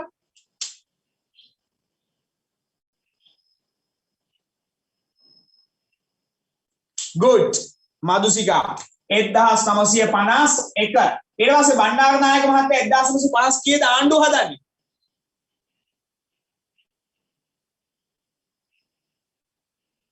50? right, good. 56. right? මතක තියාගන්න මෙන්න 1951 1956 ඩී.එස්. සේනානායක කියන පතාක යෝධයාට අභියෝග කරලා හරි ඩී.එස්. ගේ ඇමති මණ්ඩලයේ හිටපු ඇමතිවරයෙක් සෞඛ්‍ය විදේශ දෙකම බැලුවා. කවුද? එස්.ඩබ්ලිව්.ආර්.ඩී. බණ්ඩාරනායක එනවා එළියට 1951. හරිද? ඇවිල්ලා පක්ෂයක් පිහිටවනවා. ඒ පක්ෂේ නම තමයි ශ්‍රී ලංකා නිදහස් පක්ෂය. සංඝ වේද ගුරු ගෝවි කම්කරු පංචමහා බලවේග එකතු කළා බණ්ඩාරනායක මහත්තයා හදන පක්ෂේ 56 බලයට එනවා. ඒ තමයි ලංකාවේ ආණ්ඩු බලය උදෙසා හදපු දෙවන දේශපාලන පක්ෂය. හරි? වැඩේ ඕකේ? right. අපි යන් ඊළඟ ප්‍රශ්නෙට. අපි ඊළඟ ප්‍රශ්නෙට ගියාම මේ අහන්නේ ලංකාවේ විතරක් නෙමෙයි මුළු ලෝකෙම තියෙන විශේෂ මාතෘකාවක්. ගැටුම් කියන්නේ කවදාවත් මිනිස්සුන්ට අමතක කරන්න පුළුවන් අතහරින්න පුළුවන් දෙයක් නෙමෙයි. හැම ක්ෂේත්‍රයකම ගැටුම් තියෙනවා. ගැටුම් අධ්‍යයනය කරනකොට විෂයක් විදිහට ඕකේ තියෙනවා වර්ගීකරණ. ගැටුම් වර්ගීකරණ තග්ගාල ගැටුම් පාඩම මතක් වෙනවා. වර්ගීකරණය කළ තිබ්බතන් මතක් වෙනවා. එතකොට අපි ඒ වර්ගීකරණය කරපු තැන් ටිකට යනවා. ඒකේ කොටස් 4ක් තියෙනවා කියලා මතක් වෙනවා. ඒ කොටස් 4න් අපෙන් අහනවා ඒ වර්ගීකරණය මතකද කියලා මොන වර්ගීකරණයද? හරිද? සරල වර්ගීකරණය කියලා එකක් තියෙනවා. සරල වර්ගීකරණය තුලේ කීයක් තියෙනවද කියලා අන්න අහනවා. සරල වර්ගීකරණය ඇතුලේ තියෙන 4න් 2ක් අපෙන් අහනවා. කියන්න බලන්න. ගැටුම් සරලව තියෙනවනේ. සරල ගැටුම් වල 4ක් තියෙනවනේ. ඒකෙන් 2ක් අපෙන් අහනවා. සරලව සිද්ධ වෙන්න පුළුවන් ගැටුම් මොනවද? හරිද? සරලව පුද්ගල අභ්‍යන්තර ගැටුම් වෙන පුද්ගලයන් සහ පුද්ගලයන් අතර ගැටුම් නේද? ඊට පස්සේ කණ්ඩායමක් තුල good. ඊට පස්සේ කණ්ඩායමක් සහ right කණ්ඩායම් අතර හරිද? ඔය තියෙන්නේ. හරි. මොරාල් එකක් අරගෙන පුතේ වචන හොඳට මතක තියාගෙන කොයි කොටසින්ද කොයි පාඩමෙන්ද ඇහැරලා බුද්ධියෙන් මට කියන්න තියෙන්නේ මේ වැඩේ හරියට ගොඩ දැම්ම පුතා ඩීටේල්ස් මතක තියාගත්තොත් හරිද? best result එකක් දාන්න පුළුවන්. best result එකක්. හරිද? right. Kavinda Fernando. පහ. පහ මිස් වුණා. හරිද? right. පහ කියමු. දැන් වර්ගීකරණ කිව්වනේ. පහ මොකක්ද දන්නවද අහන්නේ? දේශපාලන විද්‍යාවට පියවරු දෙන්නෙක් ඉන්නවලු. දෙන්න කවුද කියලා අහන්නේ? පියවරු දෙන්නෙක් ඉන්න පුළුවන්ද? පියවරු දෙන්නෙක් ඉන්න බෑ. හරිද? කාටවත් නේද? ඉන්නවා. දේශපාලන විද්‍යාවේ ඉන්නවා. කවුද? සම්භාව්‍ය පියා නූතන පියා. සම්භාව්‍ය පියා කිව්වේ අයියා. දේශපාලන හොයාගත්ත පියා. පාරණ පියා ඇරිස්ටෝටල්. තෝන නූතන පියා. ඇයි නූතන පියා උනේ? නූතන දේශපාලනේ අර්ථ දක්වන්නේ මොකක් අරබයාද? නූතන දේශපාලනය අර්ථ දක්වන්නේ කුමන සාධකයේ අරබයාද? මං අහනවා ඔයාගෙන්. තග්ගාලා දැක්කද කටපාඩම් බෑ. අවබෝධය තියෙන්න ඕන. බලය good. තරුෂි good. හරි බලය. එතකොට බලය කියන සාධකේ තමයි නූතනේ දේශපාලනයේ එකම දේ. ඇයි? මිනිස්සු මරන්නේ බලය ගන්න. මිනිස්සු ෆයිට් කරන්නේ බලය ගන්න. නේද? ජනතාව පාලකයෝ මේ ඔක්කොම කට්ටිය බලයට කෑදරයි බලයත් එක්ක හැප්පෙන්නේ. right. ඒ හින්දා බලය උදෙසා. ඒ හින්දා ඒ බලය ගැන කිව්ව එක්කනේ. ඒ යාට කියනවා අපි බලවාදී පියා. කවුද? නිකොලෝයි මැකියාවෙලි. නිකොලෝයි මැකියාවෙලි. right. නිකොලෝ මැකියාවෙලි ලිව්ව පොතක් මේ ගැන. මොකද පොතේ නම? The Prince. right. ඒක පාලකයාගේ අප්පොත කියලා කියනවා. පාලකයාගේ අප්පොත කියලා කියනවා. ඒ තරම් බලය ගැන සඳහන් වෙනවා ඒක. ඔය පොතේ තියෙනවා මේ ප්‍රින්ස් පොතේ ඔය පරිවර්තනේ බලන්නකෝ. නිකොලෝ මැකියාවෙලි කියනවා පාලකයා නරියෙක් වගේ කපටි වෙන්න ඕනි. සිංහෙක් වගේ එඩිතර වෙන්න ඕනි කියලා කියනවා. බලය ලබා ගැනීම උදෙසා බලය ලබා ගැනීමේ අභිප්‍රායෙන් කුමන ක්‍රියාවෙහි නියැලුණත් ප්‍රශ්නයක් නැහැ. කුමන ක්‍රියාවෙහි ඒක අහලා දොකද අපේ ලංකාවේ උන් බලය ලබා ගන්න ඕන එකක් කරනවා. හරියටම අපේ ලංකාවේ උන් the prince follow කරනවා. හරි? නරියෙක් වගේ කපටි වෙන්න ඕනේ කියලා කියනවා. හරිද? ඒ වගේම තමයි සිංහෙක් වගේ එඩිතර වෙන්න ඕනේ කියලා කියනවා. නිකලම කියන්නේ. right. ඕම මතක් වුණා. right. ඊට පස්සේ අපි අර ආපහු බාරක් කර අතෙන්ට යමු. එතෙන්ට ගියාම ගැටුම් වලින් පස්සේ අපේ අහන ප්‍රශ්නය 1947 මොකද්ද? සෝල්බරි. සෝල්බරි වල තිබ්බ මේ මණ්ඩල දෙකක්. පාර්ලිමේන්තුවේ. ඒගොල්ලන්ගේ මණ්ඩල ද්විමාණ්ඩලිකයි නේ? මතකද? සෝල්බරි පාර්ලිමේන්තුව ද්විමාණ්ඩලිකයි. ලංකාවේ පළවෙනි පාර්ලිමේන්තුව. සුදෝ අපිට දුන්නනේ ඒකේ දෙවෙනි මණ්ඩලයකුත් අපිට ඇටච් කරන්න. right. අපෙන් අහනවා පළවෙනි මණ්ඩලේ දෙවෙනි මණ්ඩලේ මොනකද්ද කියලා. පළවෙනි මණ්ඩලය කියන්නේ ඡන්දෙන් එන කට්ටිය ඉන්න මණ්ඩලය. හරිද? මහජන මන්ත්‍රී මණ්ඩලය. එහෙනම් දෙවෙනි මණ්ඩලය ඒකට කිව්වා සෙනෙට්. නම කිව්ව සෙනෙට්. ඕකට කියනවා මේ උත්තර මන්ත්‍රී මණ්ඩලය. නේද? දෙවන මණ්ඩලය. සෙනෙට් සභාව. right. කොහොම තමයි ඕක ආවේ. right. එතකොට මේ වැඩේ කියන්නේ ටක් ගාලා මතක හිටින්නේ එහෙමනේ. ඉතින් ආවම තමයි මතක හිටින්නේ. ඊට පස්සේ මේ ඊළඟට මේ 47 ආණ්ඩුව ගැන කියනකොට ටක් ගාලා අපිට ඒකේ තිබ්බ ආයතන ටික පාර්ලිමේන්තුව මණ්ඩල දෙක අග්‍රාණ්ඩුකාරයා අගමැති කැබිනට් මණ්ඩලය මතකද සෙනෙට් එක හදපු හැටි එහෙම තියෙනවනේ ඔන්න ඕවා ටක් ගාලා ඔළුවට එනවා අවබෝධයෙන් කරාම පාඩම ටාගට් කරලා කරනවා right කොයි කොටසින්ද කොයි පාඩම සමහර ළමයි දන්නේ නැහැ කොයි කොටසින් එනවද කියලා ඒකට තමයි මම බෙහෙත කිව්වේ right ඊළඟට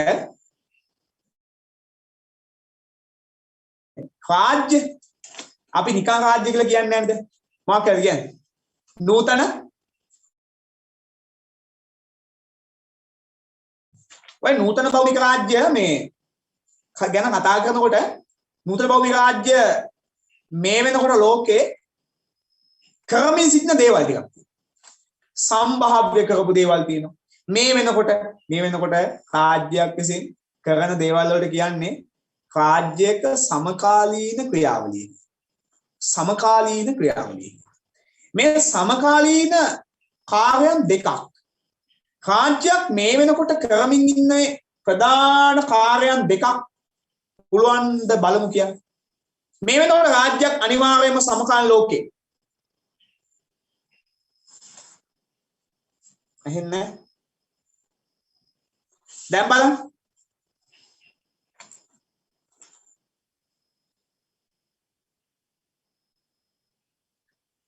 එක්කෙනෙක්ට මාව ඇහෙන්න නැතුව ගියා අනිත් අයට ඇහෙනවද මාව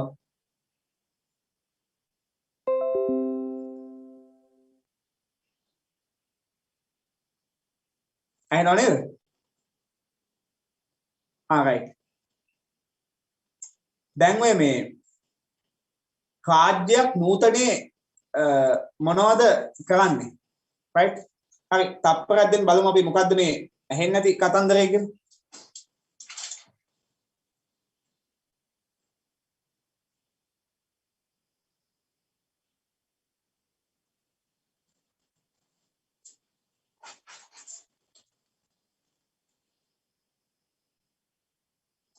දැන් ඇහෙනවනේ වැඩි ගණන් ගන්න බෑ ඩයලොග් හරිද right ලංකාවේ විතර නෙමෙයි ලෝකේ ඕන දිහාක රාජ්‍යයක් කරන ප්‍රධාන කාර්යයන් තියෙනවා. අපි හිතමුකෝ මෙහෙම. දැන් ඔය රටක ආර්ථිකය හැසිරවීම සමකාලීන ඕනම රටක් කරනව නේද?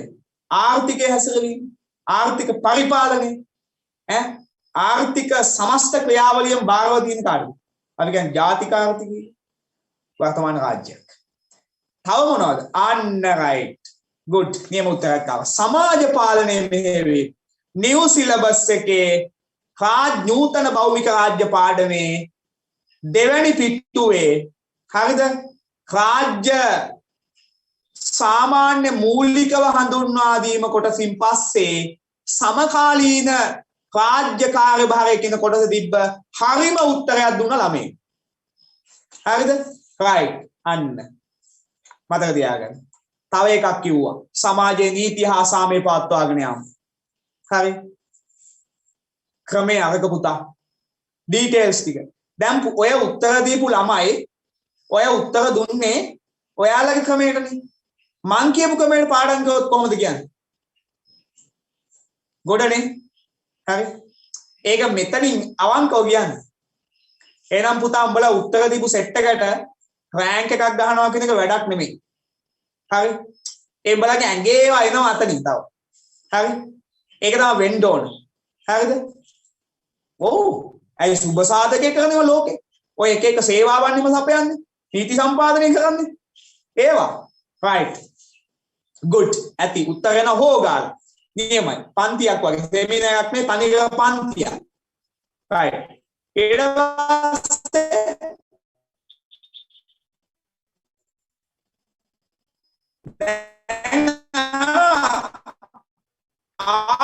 යනවා මේ ලංකාවේ ඩොනමෝ නැති වෙන ලංකාවේ උන් අදටත් ලංකාවේ උන්. හරිද? දැන් ඩොනමෝ ආපු හින්දා සර්වජන ඡන්ද බලය ඇවිල්ලා අලුතෙන් සංස්ථා හැදිලා යාන්තම් ගොඩ ගියා. නේද? ඒකත් වැරදිට යොදාගත්තා. ළමයි මේ සර්වජන ඡන්ද බලය ලංකාවට ආවේ ඇයි ළමයි? ඒ කියන්නේ ලබා දෙන්න සුද්දන්ට ඕනම කියලා හිතුනේ ඇයි? මාමිසාද? නිකන් දෙන්න බාන්න උත්තරය මොකක්ද හේතු? ගොඩාක් ළමයිට සිග්නල් ප්‍රශ්න තියෙනවා. left එනවා එනවා. ඉතින් මොනවා කරන්නද නේද? හරිද? අපි පුංචි දැනුම් දීමක් කළා තමයි මේ ළමයි ටික ආවේ. කියන්නේ අපි මේ link පහක් share කරන්න. එහෙම කාටවත් කිව්වේ නැහැ. හරිද? අපි Facebook එකේ දැම්මේ නැහැ. හරිද? අපි කෙලින්ම දන්න කට්ටිය link එක share කළා තමයි කට්ටිය ගත්තේ. වගකීම් සහිත ආණ්ඩුවක් ලබා දීමට ඕන හින්දා කියලා කිව්වා එක්කෙනෙක්. හරිද? right. වාර්ගික නියෝජනය කියලා කිව්වා. හරිද? right. තව දෙනවා උත්තර. පුතා මන් දෙන්නද හරියටම කිරි වලට පැණි වාගේ සෙට් වෙන උත්තර දෙකක්. හරිද? මොකක්ද දන්නවද? අන්න. එක උත්තරයක් ආවා. මෙන්න මේක. මොකක්ද දන්නවද? ඔයාලට මතකද සුද්දෝ ළමයි සුද්දන්ට තිබ්බ මව් ප්‍රශ්නයක්. මොකක්ද දන්නවද? ඔය සුද්දොන්ගේ පාලනය ඇතුලේ පාලනය සුද්දගේ වුණාට සුද්දගෙන් හම්බු කරගෙන ඉන්නේ උන්ට පාට් එක දාගෙන නිකන් සුද්දට වඩා ගේමක් ගහපු සෙට් එකක් හිටියා ලංකාවේ. මං කියපේ තේරුණාද? සුද්දගේ නම් අම්බ කරගෙන සුද්දට වඩා සල්ලි වුණ සෙට් එකක් හිටියා. උන් කවුද දන්නවද? රදල කතිපාධිකාරයෝ ටික. ඒ කියන්නේ සීමිත ඡන්ද බලය තිබ්බේ. උන්ගේ සීමිත ඡන්ද බලය ආභරණයක් කරගෙන අර පොඩි මිනිස්සුන්ව පාගගෙන හම්බු කරගෙන ධනෙ තරල් කරගෙන සුද්දට වඩා සල්ලි හොයලා නිකන් මේ අර කතිපාධිකාරය ගොඩනගා හිට සෙට් එකක්. සුද්දා කල්පනා කරා මේ මුන් එක්කලා මේක කරන්න බෑ. මේ ලංකාවේ පාලනය කරන්න ඕන නම් මේ කතිපාධිකාරය කඩලා සාමාන්‍ය මිනිස්සුන්ට ඡන්ද බලය දීලා ඒ මිනිස්සු ආර්ථිකයට සම්බන්ධ කරගෙන හරිද මේ වැඩේ ගොඩ දා ගන්න ඕන. නැත්තම් මේ වෙන සෙට් එකක් කතිපාධිකාර රදලයෝ ටික මේ අපි හදපු යටත් පිටිට වෙනෙවුන් ටිකක් කනවා කියලා තේරුම් ගත්ත සුද්දෝ. තේරුම් ගත්ත පාර සුද්දෝ මොකද කරේ? නැගී එමින් පැවති අහගන්න. නැගී එමින් පැවති. කතිපයාධිකාරය එහෙම නැත්නම් අපි උන්ට කියනවා අර ඡන්ද බලය සීමිත තිබිලා 104යි. ඒ කාලේ ඡන්ද බලය තියෙනවා කියන්නේ හෙන්න ලොකු වැඩක්. උන් ටික තැන් තැන් වල කල්ලි ගහිලා ඉන්න එක නවත්තන්න සර්වජන ඡන්ද බලය ආදේශ කරා. ඒක නියම උත්තරයක්. හරිද? ඊළඟ එක මොකද්ද? හොඳම ඩෝංගාලවගේ උත්තරයක් දෙන්න. මොකක්ද දන්නවද? ළමයිට මතකද? සාමාන්‍ය ජනතාව දේශපාලනයට ගන්න. ඒක ඇත්ත. හොඳයි. මතක තියෙනවා ඕගොල්ලන්ට. ඒ වගේ තව එකක් තිබ්බ. මොකක්ද දන්නවද? ඒ කාලේ සුද්ධ හොඳටම බය වෙච්ච එකක් තිබ්බා. මොකද්ද? සමාජවාදයේ ඉස්මතු වෙලා තිබ්බේ. ඇයි? ලෝකේ අර විප්ලවය එහෙම දිනලා සමාජවාදයේ ලෝකේ පුරා ගිහිල්ලා දැන් ලෝකේ සමාජවාදයේ උඩට එනවා. මේ රැල්ල ආස්වාදයක් වගේ ලංකාවටත් ආවා. කොමියුනිස්ට් වාදේ. සුද්ධ බය වුණා. සුද්ධ ලිබරල්නේ. ඉවරයි. යටත් විජිතේ හරණය කරන්න කලින් නිදහස දෙන්න කලින් සමාජවාදයේ ලංකාවේ ඉස්මතු වුණොත් අපිට මේක කොහොමද දාලා යන්න වෙනවා. මොකද ලංකාවේ උන්ටත් හෙන මොරාල්නේ. හරිද? ඔව්. ඒකත් හරි. හරි? නැගී එමින් පැවති සමාජවාදය යටපත් කිරීමට. ඔව්. ඔයා කිව්ව එකත් හරි. ගම සහ නගර අතර තුලිත සංවර්ධනයක්. එපැයි. ඇයි? නගර නෙමෙයි නිෂ්පාදන දින ගමේ කෝපි වැවෙන්නේ තේ වැවෙන්නේ ගමේ බඩු නගරයට එන්න නම් ගම සහ නගර අතර තුලිත සංවර්ධනයක් කරන්න ඕන. සුද්ධ බැලුවා නැත්තම් වැඩේ හරියන්නේ නැහැ. නේද? right. ඊළඟට දැන් අර මං කියපු જાතියේ ඕම් ප්‍රශ්නයක් ඇවිල්ලා මොකද්ද? පහත ප්‍රකාශ හඳුනගෙන අදාළ මතවාද ඔව් ඒකත් හරි. හරි. හොඳයි පුතේ නියමයි. ඕගොල්ලන් උත්තර දෙනවා. හොඳයි අය ප්‍රැක්ටිකල් ආසයින් වැඩ කරන්න. right? ආයෙත් දවසක අපි සෙමිනාර් එකක් කරමු. හරි? පාඩමක් කරමු ඊළඟ දවසේ. right.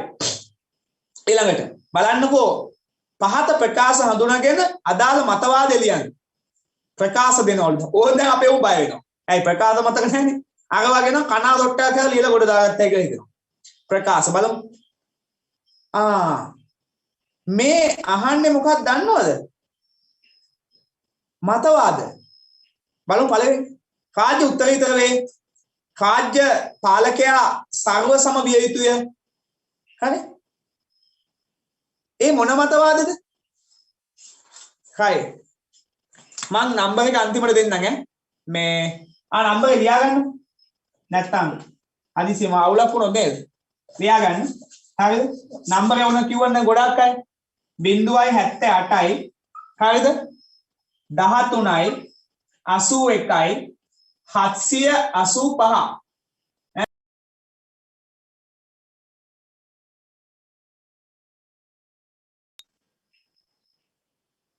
දහදෙනෙක් කියලා නම්බර් එක ඉල්ලුවනේ. right. එතකොට මතක තියාගන්න පළවෙනි එක පැසිස් නේ. දැන් මොකද්ද කියන්නේ? රාජ්‍ය උත්තරීතරයි රාජ්‍ය පාලකයා සර්ව සම විය යුතුය කියලා කියනවා. එතකොට ඒක එහෙම අදහස් කරේ පැසිස්ලා. right. ඊළඟට ප්‍රජාතන්ත්‍රවාදය හා ක්‍රියාකාරී ලෙස බැඳිලා ධනවාදයේ මතවාදයේ ලෙස හඳුන්වන මතවාදයක් තියෙනවා. මොකද්ද?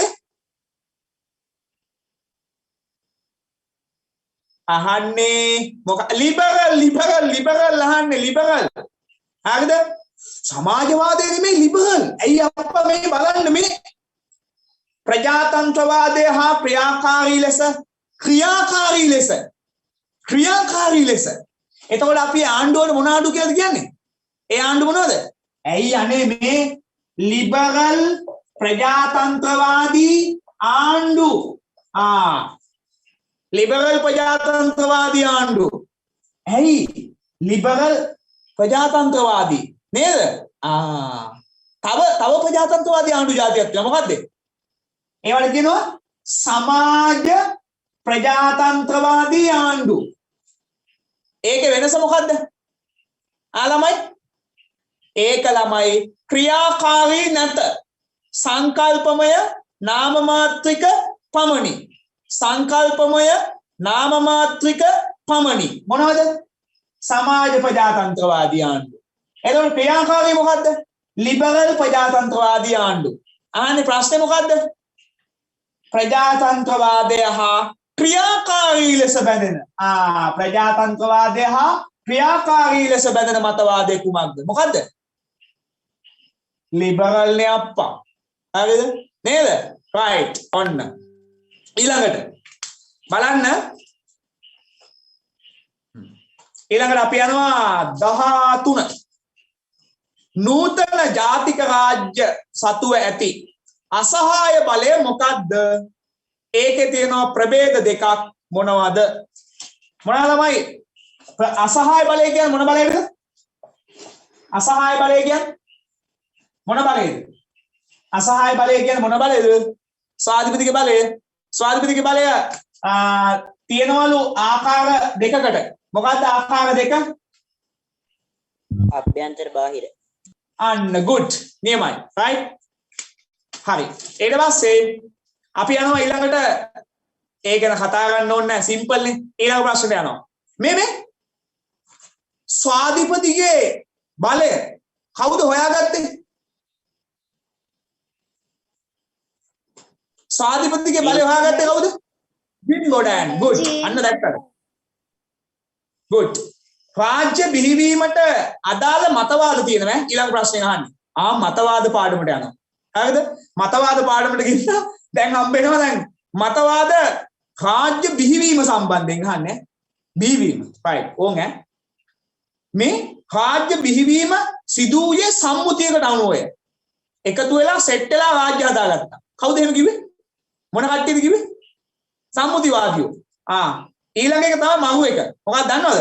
රාජ්‍ය ඓතිහාසික පන්ති ගැටුමේ නිර්මාණය කි. ඔවුන් පන්ති ගැනමයි කතා කරන්නේ. උන්ගේ කටේ තියෙන ගැටුමයි. කවුද? මාක්ස් වාදියෝ. කාල් මාක්ස් කියන මහු කතාව මොකක්ද දන්නවද? මේ අර ඇතිපන්තිය විසින් නැතිපන්තිය හැම වෙලේකම පීඩාවටපත් කරනවලු. හරිද? ඒ ඇතිපන්තිය විසින් නැතිපන්තිය පීඩාවටපත් කරන්න යොදාගත්ත ආයුධයලු රාජ්‍ය කියලා කියනවා. ඒ හින්දා රාජ්‍ය නම් අප්‍රිය එපා කියලා කියනවා. රාජ්‍ය බිහි වුණේ ගැටුම් හින්දාමයි කියලා කියනවා. ඓතිහාසික ගැටුම් හින්දාමයි රාජ්‍ය බිහි වුණේ. මාක්ස් කියන්නේ කාල් මාක්ස්. කෙලිම මාක්ස් වාදේ ටග්ග දව් වෙනවා. හරි. ඊට පස්සේ ඊළඟ එකට යනවා ඈ. අරක තියෙන්නේ ලංකාවේ මේ මුල් කාලේ සුද්ධ ගහපු පළවෙනි ගේම. ලංකාවේ සුද්ධ ලංකාවට දීපු පළවෙනි ගේම. මොකද්ද? Cole group. හරිද? William Cole group. මොන ලිබරල් වාදියෙක් නේ. විලියම් කෝල් ගෲප් ගේනවා මේ යෝජනා ටික. ඒ යෝජනාවල මේ සමහර යෝජනා කෙලින්මනේ ආර්ථික පැත්තට බරයි වදින්න. සමහරව සමාජ පැත්තට බරයි. එහෙම. මේ කෝල් ගෲප් ගෙනාපු මේ කියන්නකො බලන්න මේ ආර්ථික යෝජනාවක් මොකක් හරි එකක්. කෝල් ගෲප්ගේ ආර්ථික යෝජනා මොනවද? මතකද? රජයේ වෙළඳ ඒකාධිකාරිය. ඔව්. උනේ ඇයි? හත්තිලව්වේ දැන් උන් බැලුවා උන් විතරක් මේ බිස්නස් කරලා උන් විතරක් වවලා උන් විතරක් මේ වතු වහගා කරලා මේ වැඩේ කරන්න බෑ. ආදායම මදි. ඔය කෝල් ගෲප් ආවෙත් මොකෝ දන්නවද? සුද්ධ ඇනිලා හිටියේ. හරිද? ආදායම බහැලා සුද්ධ ඩල් වෙලා හිටියේ. හරිද? දැන් සුද්ධ බැලුවා මේක හරියන්නේ නැහැ. ගෙනාවා ස්පෙෂලිස්ට් කෙනෙක්. ගෑනලා කිව්වා මේක ගොඩ දා දෙන්න. right? අපි අර කියන්නේ විශේෂ සබ්ජෙක්ට් එක ගන්නුනහම සර්ට කියන්නේ අනේ සර් ගොඩ දා දෙන්න කියලා. ඒ වගේ කෝල් ගෲප් එක කිව්වා ආණ්ඩුකාරයා මචං මේක වැටිලා තියෙන ගොඩ දා දෙන්න ඕන. right? කිව්වා ආර්ථිකේ නග්ගන්න නම් අනිවාර්යයෙන්ම මොකද්ද පළවෙනියෙන්ම කරන්න ඕනේ කිව්වේ? රාජකාරී ක්‍රමය කියලා මෙහි තියෙන වසංගතයක්. ඒක නවත්තලා ඉන්න ඕනේ.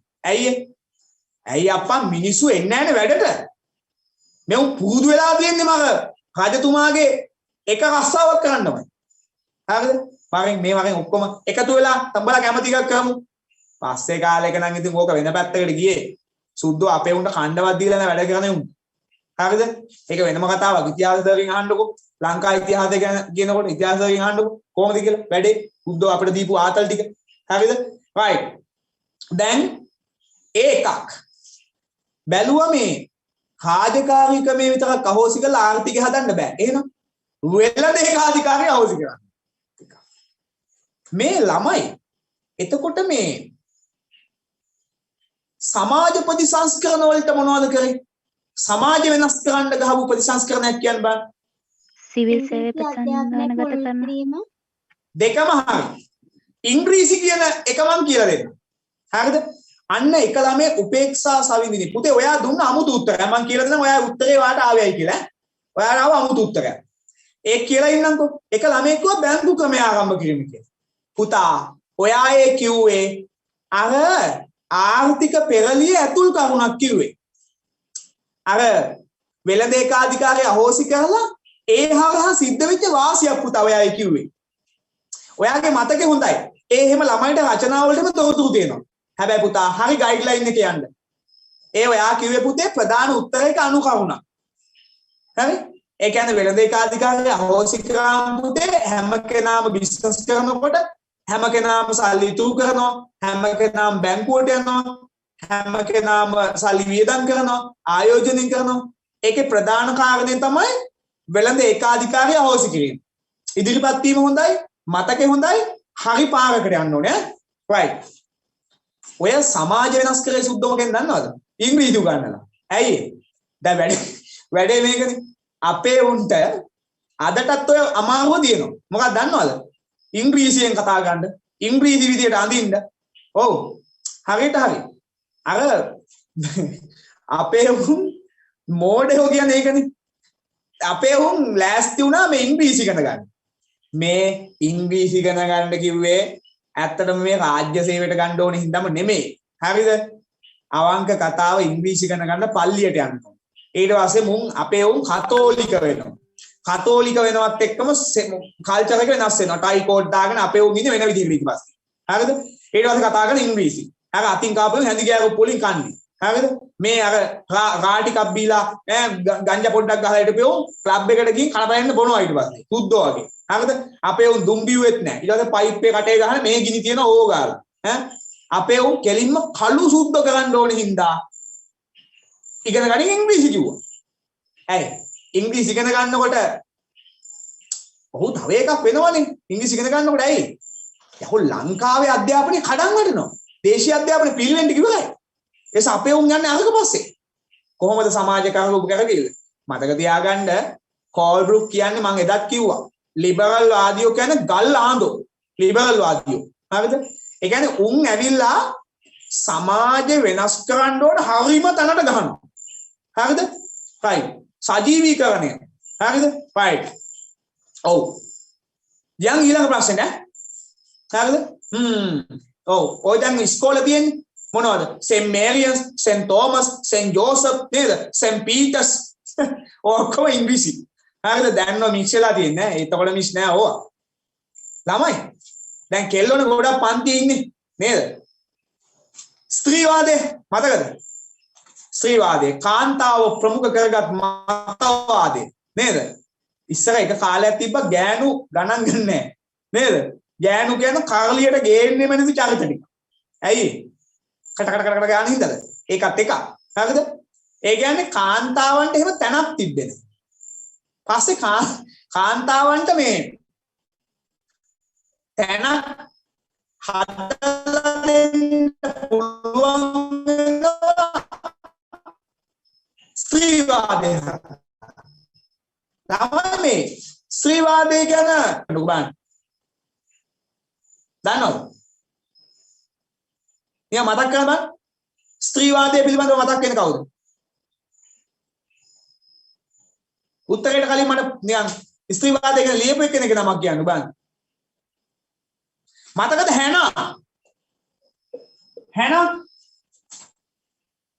හැනාරෙන්ට මතකද මේ ස්ත්‍රීවාදයේ දැන් මේ ස්ත්‍රීවාදයේ තියෙන ගුරුකුල ඔය ගුරුකුලම තමයි ඔය අහන්නේ මේ මතවාදී පැතිකඩ කියලා මොනවද ස්ත්‍රීවාදය ගැන ලිබරල් වාදියෝ කිව්වේ ලිබරල් විදියට මාක්ස්වාදියෝ කිව්වේ මාක්ස් විදිහට. පශ්චාත් නූතනවාදියෝ කිව්වේ උන්ගේ විදිහට. පීතෘ මූලිකවාදියෝ කිව්වේ උන්ගේ විදිහට. ඒවත් ගුරුකුල හදාගත්තා. මතකද? ලියන්නත් වෙනවා, රචනාවුත් වෙනවා. right? ඊළඟට අපි යනවා මේ ආය යනවා 47. සෝල්බරි 2019 පරණ සිලබස් එකේ පේපර් එක ගහන් බලන්නකො. හරි? ඔය කෑ ගන්න. හරිද? 1947 එහෙම ටාගට් කරලා දෙනවා මාර විදිහට. ලංකා ආණ්ඩුක්‍රමෙම ළමයි සෝල්බරි පාර්ලිමේන්තු ප්‍රජාතන්ත්‍රවාදයේ අවහිර කරපු අවස්ථාව. ළමයි දන්නවද සංකල්පයක් තියෙනවා පාර්ලිමේන්තු ප්‍රජාතන්ත්‍රවාදය කියලා. ඒ කියන්නේ ළමයි මේ පාර්ලිමේන්තුවට නීති සම්පාදනය කිරීමට ඇති බලය තියෙනවනේ. මේ බලය ළමයි වෙන කිසිම ආයතනයකට නැහැ. හරිද? ඒ ආයතනයේ තියෙන බලයට බලපෑම් කරන්න කවවත් බෑ. කිසිම කෙනෙක්ට බෑ. ඕකට කියන්නේ පාර්ලිමේන්තු පරමාධිපත්‍ය. එහෙම නැත්නම් විවස්ථාදායක පරමාධිපත්‍ය කියලා කියන්නේ. ඔන්න ඔය පරමාධිපත්‍ය 47 පාර්ලිමේන්තුවට තිබ්බේ නැහැ. නීති හදන්න බෑ. එක් ඇඟිලි ගහනවා, කේස් දානවා තිබ්බා. 47 මතකද ඕගොල්ලන්ට 47 එහෙම තිබිච්චි නැති අවස්ථා දෙකක් මතකද? පාර්ලිමේන්තු බලයට එහෙම කරදර කරපු පාර්ලිමේන්තු බලය නවත්තපු අවස්ථා දෙකක් එහෙම මතකද? කියන්න බෑ. එකක්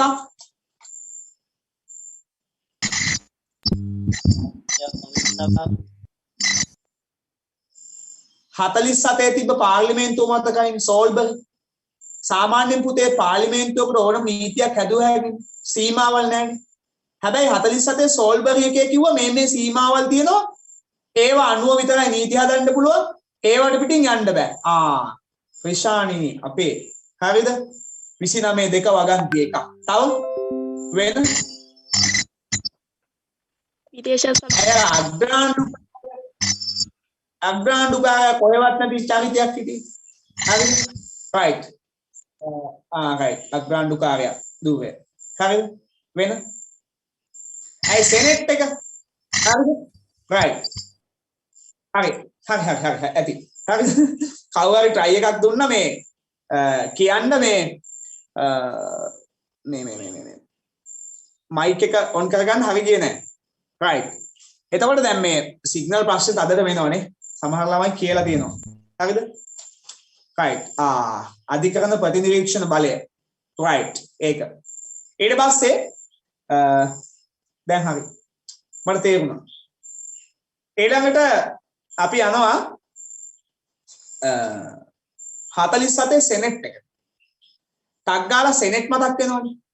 සෙනෙට් එකට ගිහිල්ලා සෙනෙට් එක ගැන තමයි කතා කරන්නේ. යටත් විජිත පාඩමේ සෙනෙට් එක. සෙනෙට් එක හදන්න හේතුනේ ඇයි? සෙනෙට් එක හදන්න. හදිසියේ දෙවනි මණ්ඩලය හදන්න. එකක් තමයි ජාතික කතාව. හොඳම එකක් කියලා මොකක්ද දන්නවද? ඔය බ්‍රිතාන්‍ය යටත් වෙලා ඉන්න රටවල් තියෙන්නේ. ඒ රටවල් වල තියෙනවා පොඩි වැඩක්. මොකද්ද?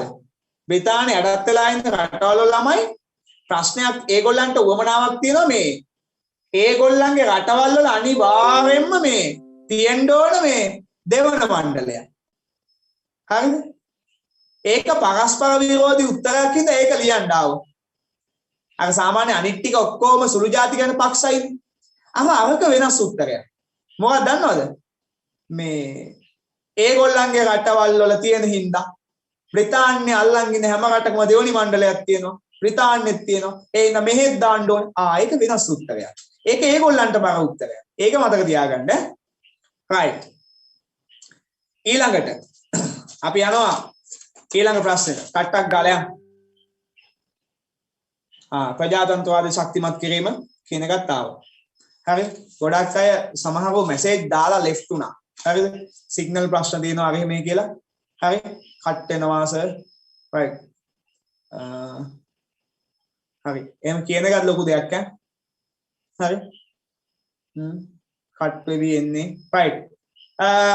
පහත ප්‍රකාශවල අදහස් කරලා තියෙන ඔව් සමහරව කියනවා සිග්නල් ලව් කියනවා. හරිද? sorry. කවන්නේ. හරිද? පහත ප්‍රකාශවල ගැබ් වී ඇති දේශපාලන ආයතන දෙක හඳුනා ගන්න. දේශපාලන ආයතන දෙකක් අහන්න. හරි? ඕම් බාන්න ප්‍රකාශය හොඳට බලන්න ඈ. ටක් ගාලා මතක් වෙයි ඈ. පොදු පුරවැසි අවශ්‍යතා පදනම් කරගෙන නීති සහ ප්‍රතිපත්ති හදනවා. මොකක්ද ඒ ආයතනේ? මොකක්ද ඒ ආයතනේ? කියන්න බං. ව්‍යවස්ථාදායක. good ව්‍යවස්ථාදායක. දෙක ප්‍රතිපත්ති ක්‍රියාත්මක කිරීම දේශපාලන බලයේ ප්‍රමුඛ ස්ථානයේ දරයි. හදනේම ක්‍රියාත්මක කරනවා දේශ විධායකනේ. විධායක. 1972 ඔව් right. උදේ මැසේජ් එකක් දාමු. සමහරුනි සිග්නල් ප්‍රශ්නයක් එනවා මේ මයික් ඔන් කරන්න ගියාම කේස් එකක් එනවනේ. පවුදි ළමයි මේ මාර් කේස් එකක සිග්නල් මාරවුල් බාන්න දෙන්න. ඔයාලා කල්පනා කරන්න පුතේ ඕගොල්ලෝ මෙච්චර හරිද මහන්සි වෙලා මේ ඔන්ලයින් එක ඇතුලේ වටේ ළමයි එකතු වෙලා මෙහෙම ගේමක් ගහන්න හදනකොට ලංකාවේ පාලකයන්ට තාම බැරි වුණානේ කාලකන්ණි 70ට හරිද තාම බැරි වුණානේ ලංකාවේ කවරේජ් එක හදලා දෙන්න හරිද ලංකාව හුරගෙන කනවා මොබිටෙල් එකයි ඩයලොග් එකයි හරිද තාම බැරි වුණානේ කොන්දක් තියාගෙන ලංකාවේ සියලුම ප්‍රදේශ වලට මේ කවරේජ් එක හදලා දෙන්න මේක රටක්ද කියන්නකො ඉතින් අධ්‍යාපනයේ ගුරුවරු පාරකට බහලා කෑ ගහන එකට සාධාරණ එකක්ද ඈ ලංකාවේ උගන්වන සිස්ටම් එකවත් හදලා නැහැ හරි සමහර ළමයි ඉන්න ෆෝන් එකක් නැහැනේ ෆෝන් නැන්නේ ගෙදර ටීවී එකක් නැති ළමයි ඉන්නේ හරි නේද හැදෙන්න ඕන ප්‍රමුඛතාවයිස්තු එහෙමම තියද්දි හරි ලංකාව හදන්න පුළුවන්ද කියන්නකො තාම දැනුන්නේ නැහැනේ සිග්නල් එක හදන්න ඕන පවුමේ ළමයි කියලා තාම හිතුන්නේ නැහැනේ වැඩේ කියන්නේ මේ තප්පරේට හිතෙන්නෙත් නැහැ හෙට කරන්නෙත් නැහැනේ මේ අනිද්දා කරන්නෙත් නැහැනේ right බලන්න 1972 ආණ්ඩුක්‍රම ඇතුලේ අධිකරණ සේවය විධිමත් කිරීම සඳහා යොදා තිබුණු ආයතන මතකද ඒකේ ළමයි ආයතනයේ විධිවිධාන දෙආකාරයකට තිබුණා මැසේජ් එකක් දාන්න පුතේ හරිද සෝල්බරි කාලේ තිබ්බේ අධිකරණ සේවා කොමිසම ටග්ගල මතක් වෙනවා 72ට ආවට පස්සේ අධිකරණ සේවා උපදේශක මණ්ඩලය අධිකරණ සේවා විනය මණ්ඩලය දෙකට කඩුවා ටග්ගල උත්තරේ පාඩම් ළමයා අර මං කියුවද ඩීටේල්ස් ළඟ තියාගන්න ළමයා සෝල්බරියක් මතක් වෙනවා ඒකේ තිබ්බේ කොමිසම මේකේ කඩුවා දෙකට ටග්ගල එනවා හරි ඊළඟට 1972 ආණ්ඩුක්‍රමය තුල ව්‍යවස්ථානුකූලභාවය උදෙසා නිර්මාණය කළ අධිකරණ ආයතනය මොකද්ද? ඒකේ සමාජික සංඛ්‍යාව කීයද? 72 හැදුව මව් ආයතනය. ඒ ආයතනේ හදපෙවුන්ට ගහන්න ඕන. හරිද? ඒ මොකද දන්නවද? ඒක තනි බොරුවක්. හරිද? ඒ තමයි හැදුව ආයතනයක්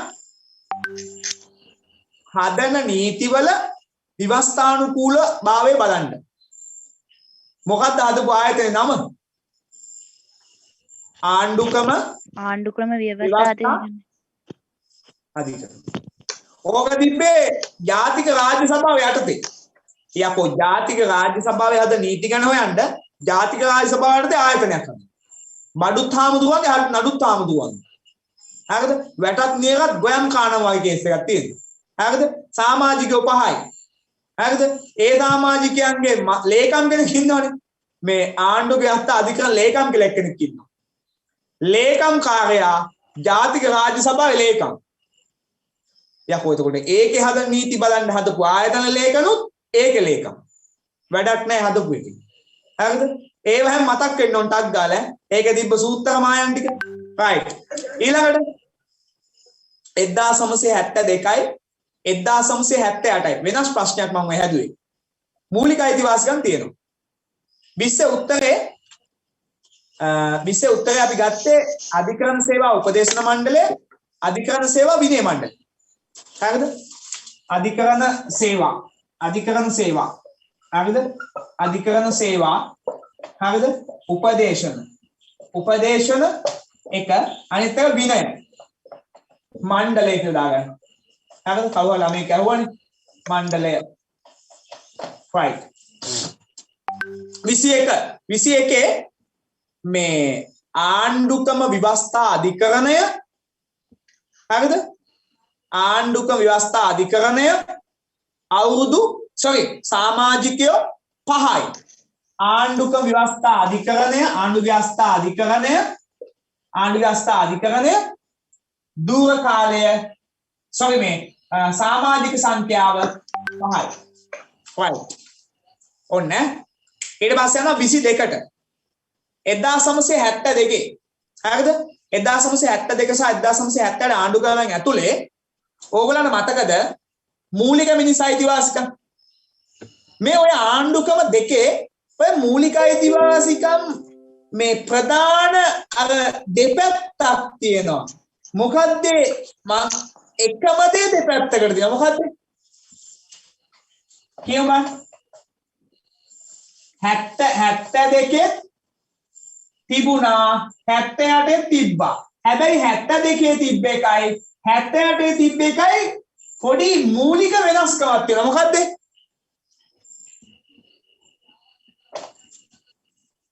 72 අයිතිවාසිකම් පමණයි.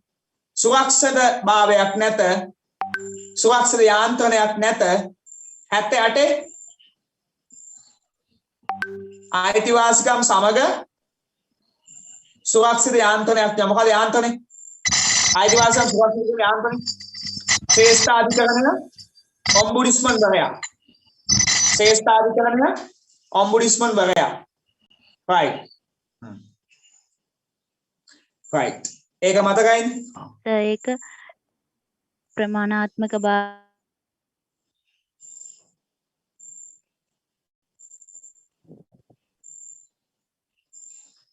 පුතේ ඇහෙන්නේ නැතුව ගියා. ඔයා මැසේජ් එකක් දාන්න පුතා.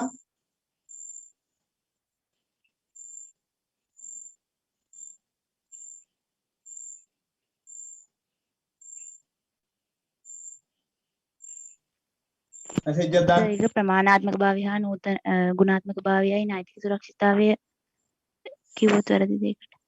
හරි. හරියට හරි. නෛතික ගුණාත්මක භාවය තිබ්බේ 78. හරිද? හරි. අරක අවශ්‍යතාවයේ පමණයි. 72 අවශ්‍යතාවයේ පමණයි. නෛතික සුරක්ෂිත භාවයක් නැහැ. නෛතික සුරක්ෂිත භාවය නිර්මාණය වෙන්නේ 78. good. ඔයා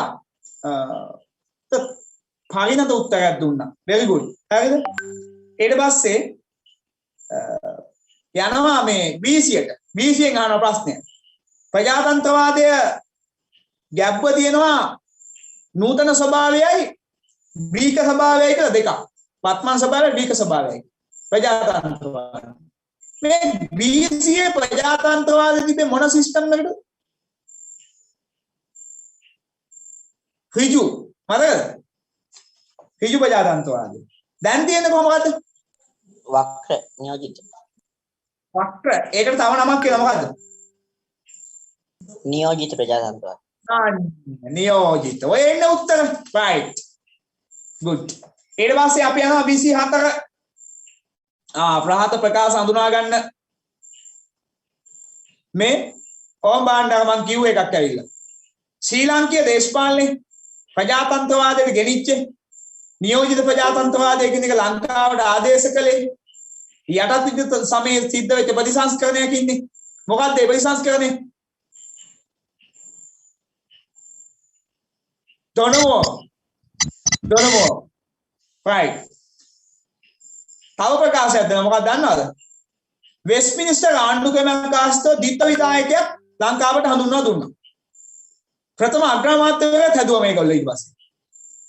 මොකද්ද? සෝල්බරි. right. ප්‍රකාශ ටක් ගාලා මතක් වෙනවා. ස්ටෝරි එක කියවලා දෙන්න කලින් ටක් ගාලා මතක් වෙනවා. ඊළඟට ඒකී ආණ්ඩුක්‍රමයක ලක්ෂණ. ලංකාවේ එහෙම තියෙන්නේ. ලංකාවේ තියෙන ඒකී ආණ්ඩුක්‍රමය. සංධිය එහෙම නෙමෙයි ඈ. අහලා තියෙන ආණ්ඩුක්‍රම ඒකීය සංධීය අර්ධ සංධීය සහ සංධීය මේ ප්‍රධාන ලක්ෂණ දෙක.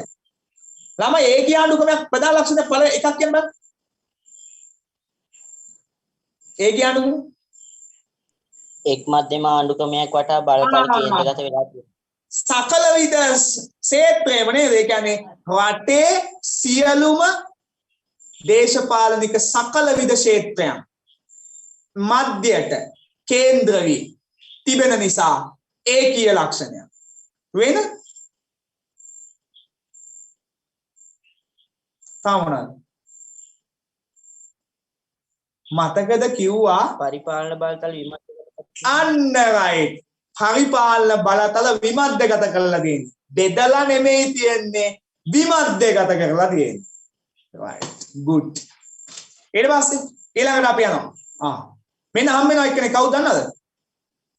මේ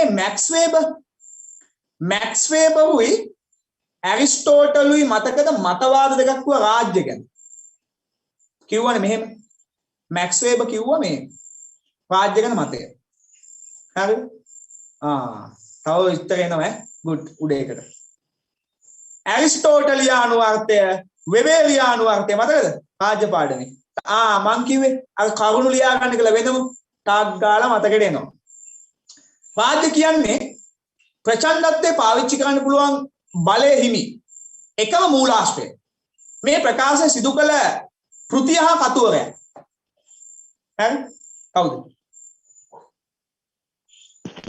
මැක්ස් වෙබර් වෙබෙරියානු අර්ථය නේද? මොකද්ද පොත? political දේශපාලන වෘත්තියක් වශයෙන් and political as a vocation. දේශපාලන වෘත්තියක් ලෙස. එතෙන්දි තේරුන්නේ නැද්ද පාඩමක් කියවලා කවුණු වෙනම ලියාගත්තාම අදාළ වුණා කියලා. උඩේවැදි ප්‍රකාශ අදාළ වුණ නැද්ද? පුතේ පේපර් එක කල්පනාවට කරගෙන යද්දී අද වැටහුණාද පේපර් එක තියන්නේ පාඩම ඇතුලේ ජීවත් වෙනවා කියන එකට කියලා. හිස්තම් පේපර් එක කියලා කියන්නේ. කාගේවත් පේපර් එකක් අරගෙන ඒ හලෝ ඔයා උත්තරේ දන්නවද කියලා අහන එක නෙමෙයි. හරිද? තේරුම් ගන්න. ඊළඟට ලංකාවට නිදහස ලබා ගන්න අදාළ වෙච්ච රාජාඥා දෙකක් තියෙනවා මතකද? අපේ ලංකාව නිදහස හම්බුනේ 48 වුණාට පෙබරවාරි 4 වුණාද? ලංකාවට නිදහස ගන්න බ්‍රිතාන්‍යයෙන් අපට අදාළ කරගත්ත ආඥා දෙකක්. ওই දෙක දන්නේ කීප දෙනයි? කියන්න බලන්න. පළවෙනි ආඥාව මොකක්ද කියලා? මතකද 46 ලංකාණ්ඩුකම රාජාඥාව කියලා එකක් ආවා. හරිද? බෙල්ෆෝ කියලා කෙනෙක් කිව්වා. ඒක මුල. හරිද? 1946 ලංකාණ්ඩුකම රාජාඥාව 2 47 ඒකට කියන්නේ පනත කියලා. මොන පනතද? ලංකා නිදහස් පනත. නිදහස් පනත මොන පාඩමේ තියෙන්නේ? මොන පාඩමේ තියෙන්නේ? සෝල්බරි පාඩමේ මුල ලංකාව නිදහස් ලබා ගැනීම. හරි? 47 මැතිවරණයට පෙර හරි. ස්වාධීනතාව. right. ළමයි කෝල්බ්රුක් ගෙනාපු ප්‍රතිසංස්කරණයෙන් ඇතිවෙච්ච මේ ආයි කියන්නම් මේ 1946 ලංකා රාජාණ්ඩු හරිද? අපි අර රාජාණ්ඩුකම ව්‍යවස්ථාව කියලා කියන්නේ 1946 රාජාඥාව හරිද? ඊට පස්සේ අනිත් එක තමයි 1947 හරි? අපේට කියන්නේ ලංකා ස්වාධීනතා පනත කියලා. හරි? right. ළමයි කෝල්බ්රුක් ආවට පස්සේ වෙච්ච හොඳ නැතිව දෙකක් කියන්න බලන්න. අහිතකර ඒවා. කෝල්බ්රුක්ගේ ආගමනේ මොනවද හොඳ නැති දේවල් උනේ? මොනවද හොඳ නැති දේවල් උනේ? ළමයි ලංකාවේ දේශීය ආර්ථිකය. දේශීය කෘෂිකර්මය. ඔව්. දේශීය කෘෂිකර්මය නැත්තරම නැති වුණා. ඔව්. සංස්කෘතිය නැත්තරම නැති වුණා. හරිද? දේශීය අධ්‍යාපනය පිරිවෙන් අධ්‍යාපනය නැත්තරම නැති වුණා. හරිද? සංස්කෘතිය ඒක ඉවරයි. ආගම් මිෂනාරි බව මිෂනාරි ආදේශකය ඒවා ඔන්න මතක් වෙනව නේද? මතක් කරගන්න. right. ඊළඟට අපි යනවා අවසාන ප්‍රශ්න දෙකට. ළමයි නූතන විදායකයේ අද වෙනකොට ලෝකේ විදායකය කියන ආයතනය සිදු කරන ක්‍රියාවලි දෙකක් කියන්නකෝ බලන්න. හරි. එකක් නීති මොකක් කරන එකද? වර්තමාන විදායකය කරනවා නීති මොකක් කරන එකද? මොකද්ද ළමයි? නීති ක්‍රියාත්මක කිරීම. right. ඒක හැමෝම දන්න එකනේ.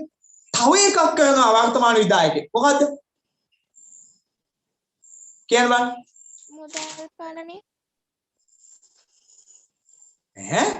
මුදල් පාලනය කරන ව්‍යවස්ථාදායකයෙක්. අයවේ කවුද කියන්නේ? මේ අගමැතිපත් කිරීම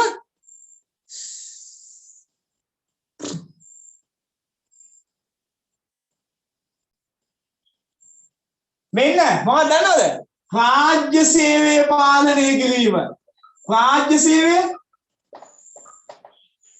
මේ ලංකාවේ ජනාධිපති ගැන ලියනකොට 78 පාඩම වෙනවා මොකක්ද දන්නවද? ජනාධිපතිවරයා හා රාජ්‍ය සේවය අතර ඇති සම්බන්ධය ලියන්න. රචනාවක් එනවා. ලංකාවේ රාජ්‍ය සේවය පිටුන වග කියන්නේ කවුද දන්නවද? විධායකයා. ඔන්න රාජ්‍ය සේවය පාලනය කිව්වා. මතක තියාගන්න. හරි? මතක තියාගන්න. පාඩම් හරියට හරි තැනින් අල්පෙනිතු තුඩක් මිස් වෙන්න දෙන්නේ නැතුව අල්ලගෙන පුතා එක උත්තරයක් මිස් වුණොත් ඒ ළමයා බී වෙනවා. මතක තියාගන්න. හරි? ගේමේ ඉන්න ගේමේ. හරිද? 21 කට්ටියට තියෙන මාස 2යි. හරි? අර මං කියපු වැඩේ හෙට උදේ ඉඳන් පටන් ගන්න. right. ළමයි. ඔබ මා පිළිසඳරේ යෙදෙන අවසන් ප්‍රශ්නය මොකද්ද? ජීන් බොඩෑන් සඳහන් කළ ස්වාධිපති බලයේ සුවිශේෂතා දෙකක් ලියන්න. ඔව්. හරි. ජීන් බොඩෑන් සඳහන් කළ ස්වාධිපතිගේ බලයේ සුවිශේෂතා දෙකක් ලියන්න. මොකද්ද?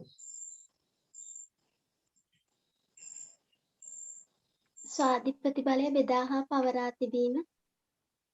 හෝ සුවිශේෂතා බොඩෑන් කියනවා බෙදිය නොහැක පැවරිය නොහැක අන්සතු කළ නොහැක ඔහොම කියනව නේද? මතකද? හරි. හරිද? සියල්ල වසා පැතිර පවති ස්වාධිපතිගේ බලය සියල්ලටම ඉහළින් තියෙන්නේ. බෙදිය නොහැක අන්සතු කළ නොහැක පැවරිය නොහැක කියලා කියනවා. පස්සේ තාර්කිකුත් දෙනවනේ. ඔය බොඩෑන් කිව් එක බොරු මේ ඒක ප්‍රායෝගික නැහැ. කවුද ඔවා කියන්නේ?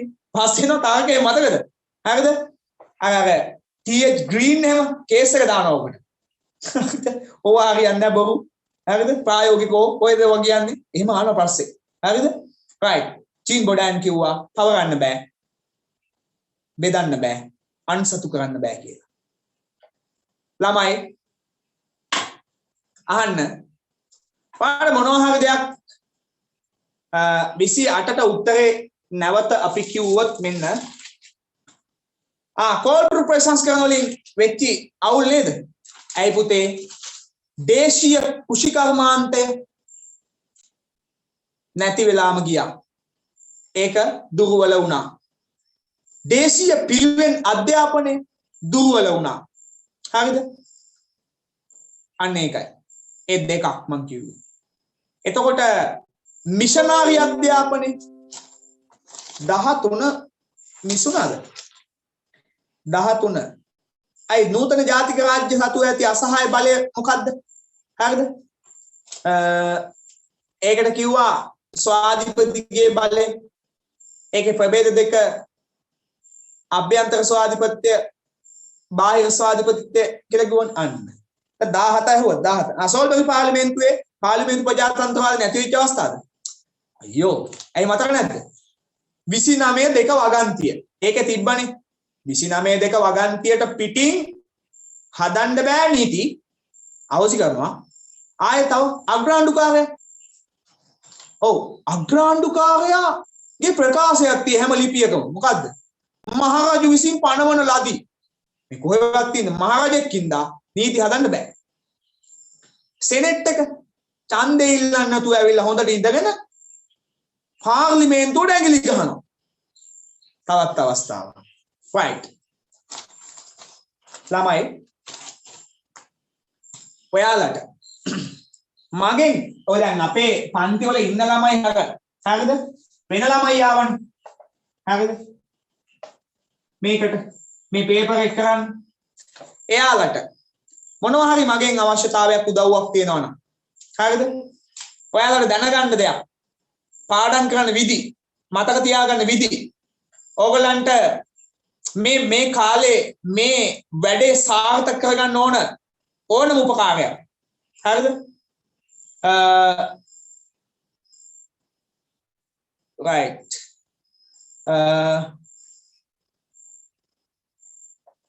ඔයාලට මම දෙන්න සූදානම් හරි ඔයාලා එහෙම මොනවා හරි දෙයක් දැනගන්න අවශ්‍ය වුණොත් මට දෙන්න WhatsApp පණිවිඩයක්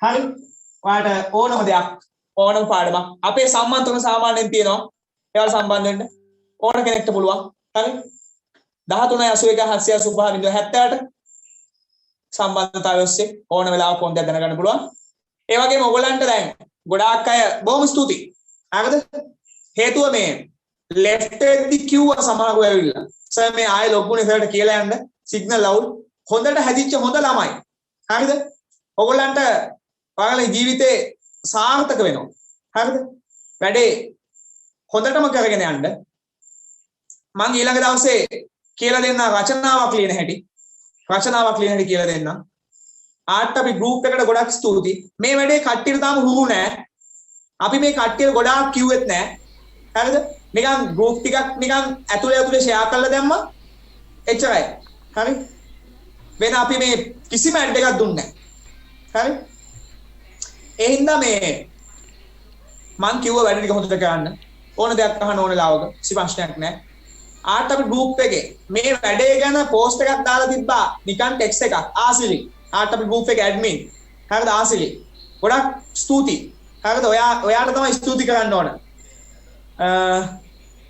එයාත් කිව්වා සර් අපි මෙහෙම දෙයක් කරමු කියලා ඉස්සරහට ඔයගොල්ලන් තව ලංකාවේ සුපිරිතම ලොජික් සර්ලා ICT ඒ වගේ සර්ලා උදව් කරයි මම ඒකට ඔයාලට සම්බන්ධතාව හදලා දෙන්නම් හරි මේක සම්බන්ධ කරපු ආසිලි ස්තුතියි ඒ වගේම මේ රචනා ලියන එක ඔව් පුතේ මම කියලා දෙන්නම් ඊළඟට අපිට මේ zoom තාක්ෂණය ලබා දුන්නේ ලංකාවේ ප්‍රසිද්ධ ගුරුවරයෙක් තමයි සම්බන්ධ කරලා දුන්නේ විශාන්ත අබේවර්ධන සර් හරි ලොජික් සර් එයා තමයි zoom සම්බන්ධතාවය අරන් දුන්නේ සියොන් ඔපෙරා ආයතනයේ හරහා හරිද right එහෙනම් බොහොම ස්තුතියි හැමෝටම නේද උදව් කරාට කිසිම රුපියලක්වත් සල්ලි ගන්න නැතුව තමයි ළමයින්ට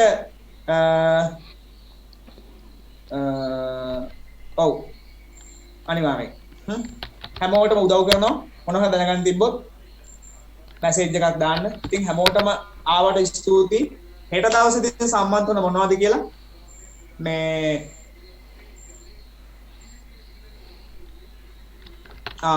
අන්න හරි හැමෝම තෑන්ක්ස් කරා හොඳයි ඉතින් මේ ආසිරි මොනවද කියන්න දෙනවද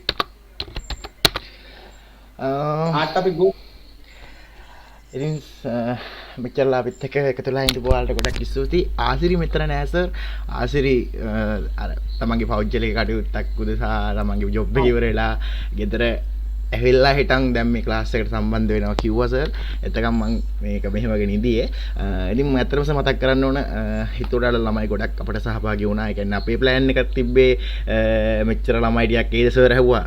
මම මෙහෙම කරන්නද මෙහෙම කරොත් අවුලක් වෙයිද කියන එකේ තමයි අපි ඉදී. හැබැයි අපි හිතුවට වඩා පළවෙනි වැඩසටහන දෙවෙනි වැඩසටහන කියලා ගත්තොත් සර් දෙවෙනි වැඩසටහන පළවෙනි එකට වඩා සාර්ථකයි.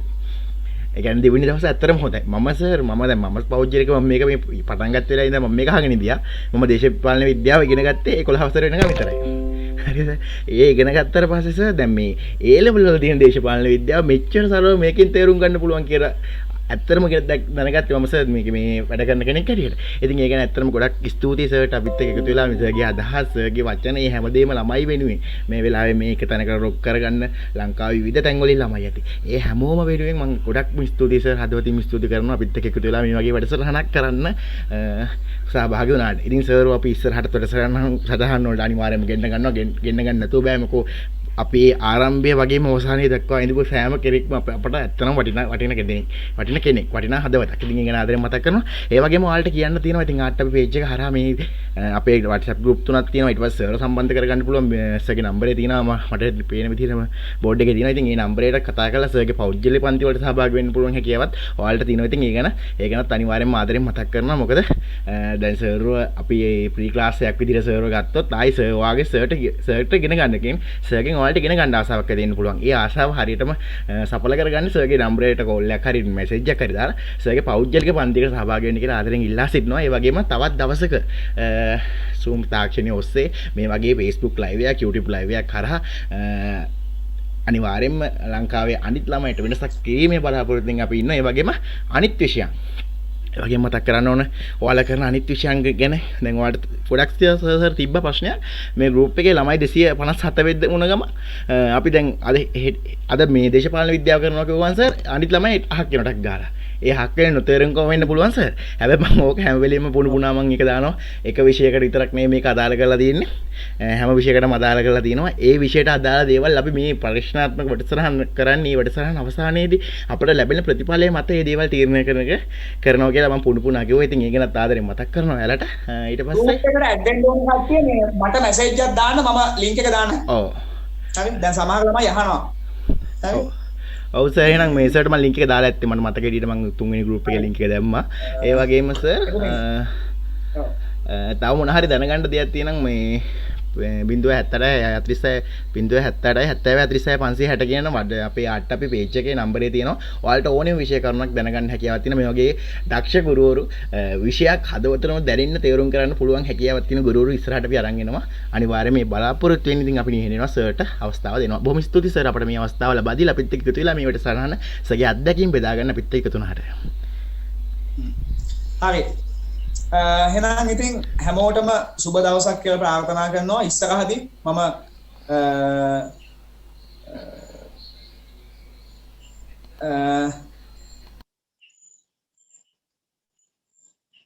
ඔයාලට උදව් කරන්න මම ඕන්ලාවක ඉන්නවා. ඊළඟ දවසෙත් අපි රචනා ප්‍රශ්න පත්‍රයකින් හම්බ වෙමු. ඉතින් හැමෝටම සුබ දවසක් සුබ රාත්‍රියක්. තෙරුවන් සරණයි. ජේසුස් පිටයි. අයිබෝන් ගිල්ලෙන්. හරි.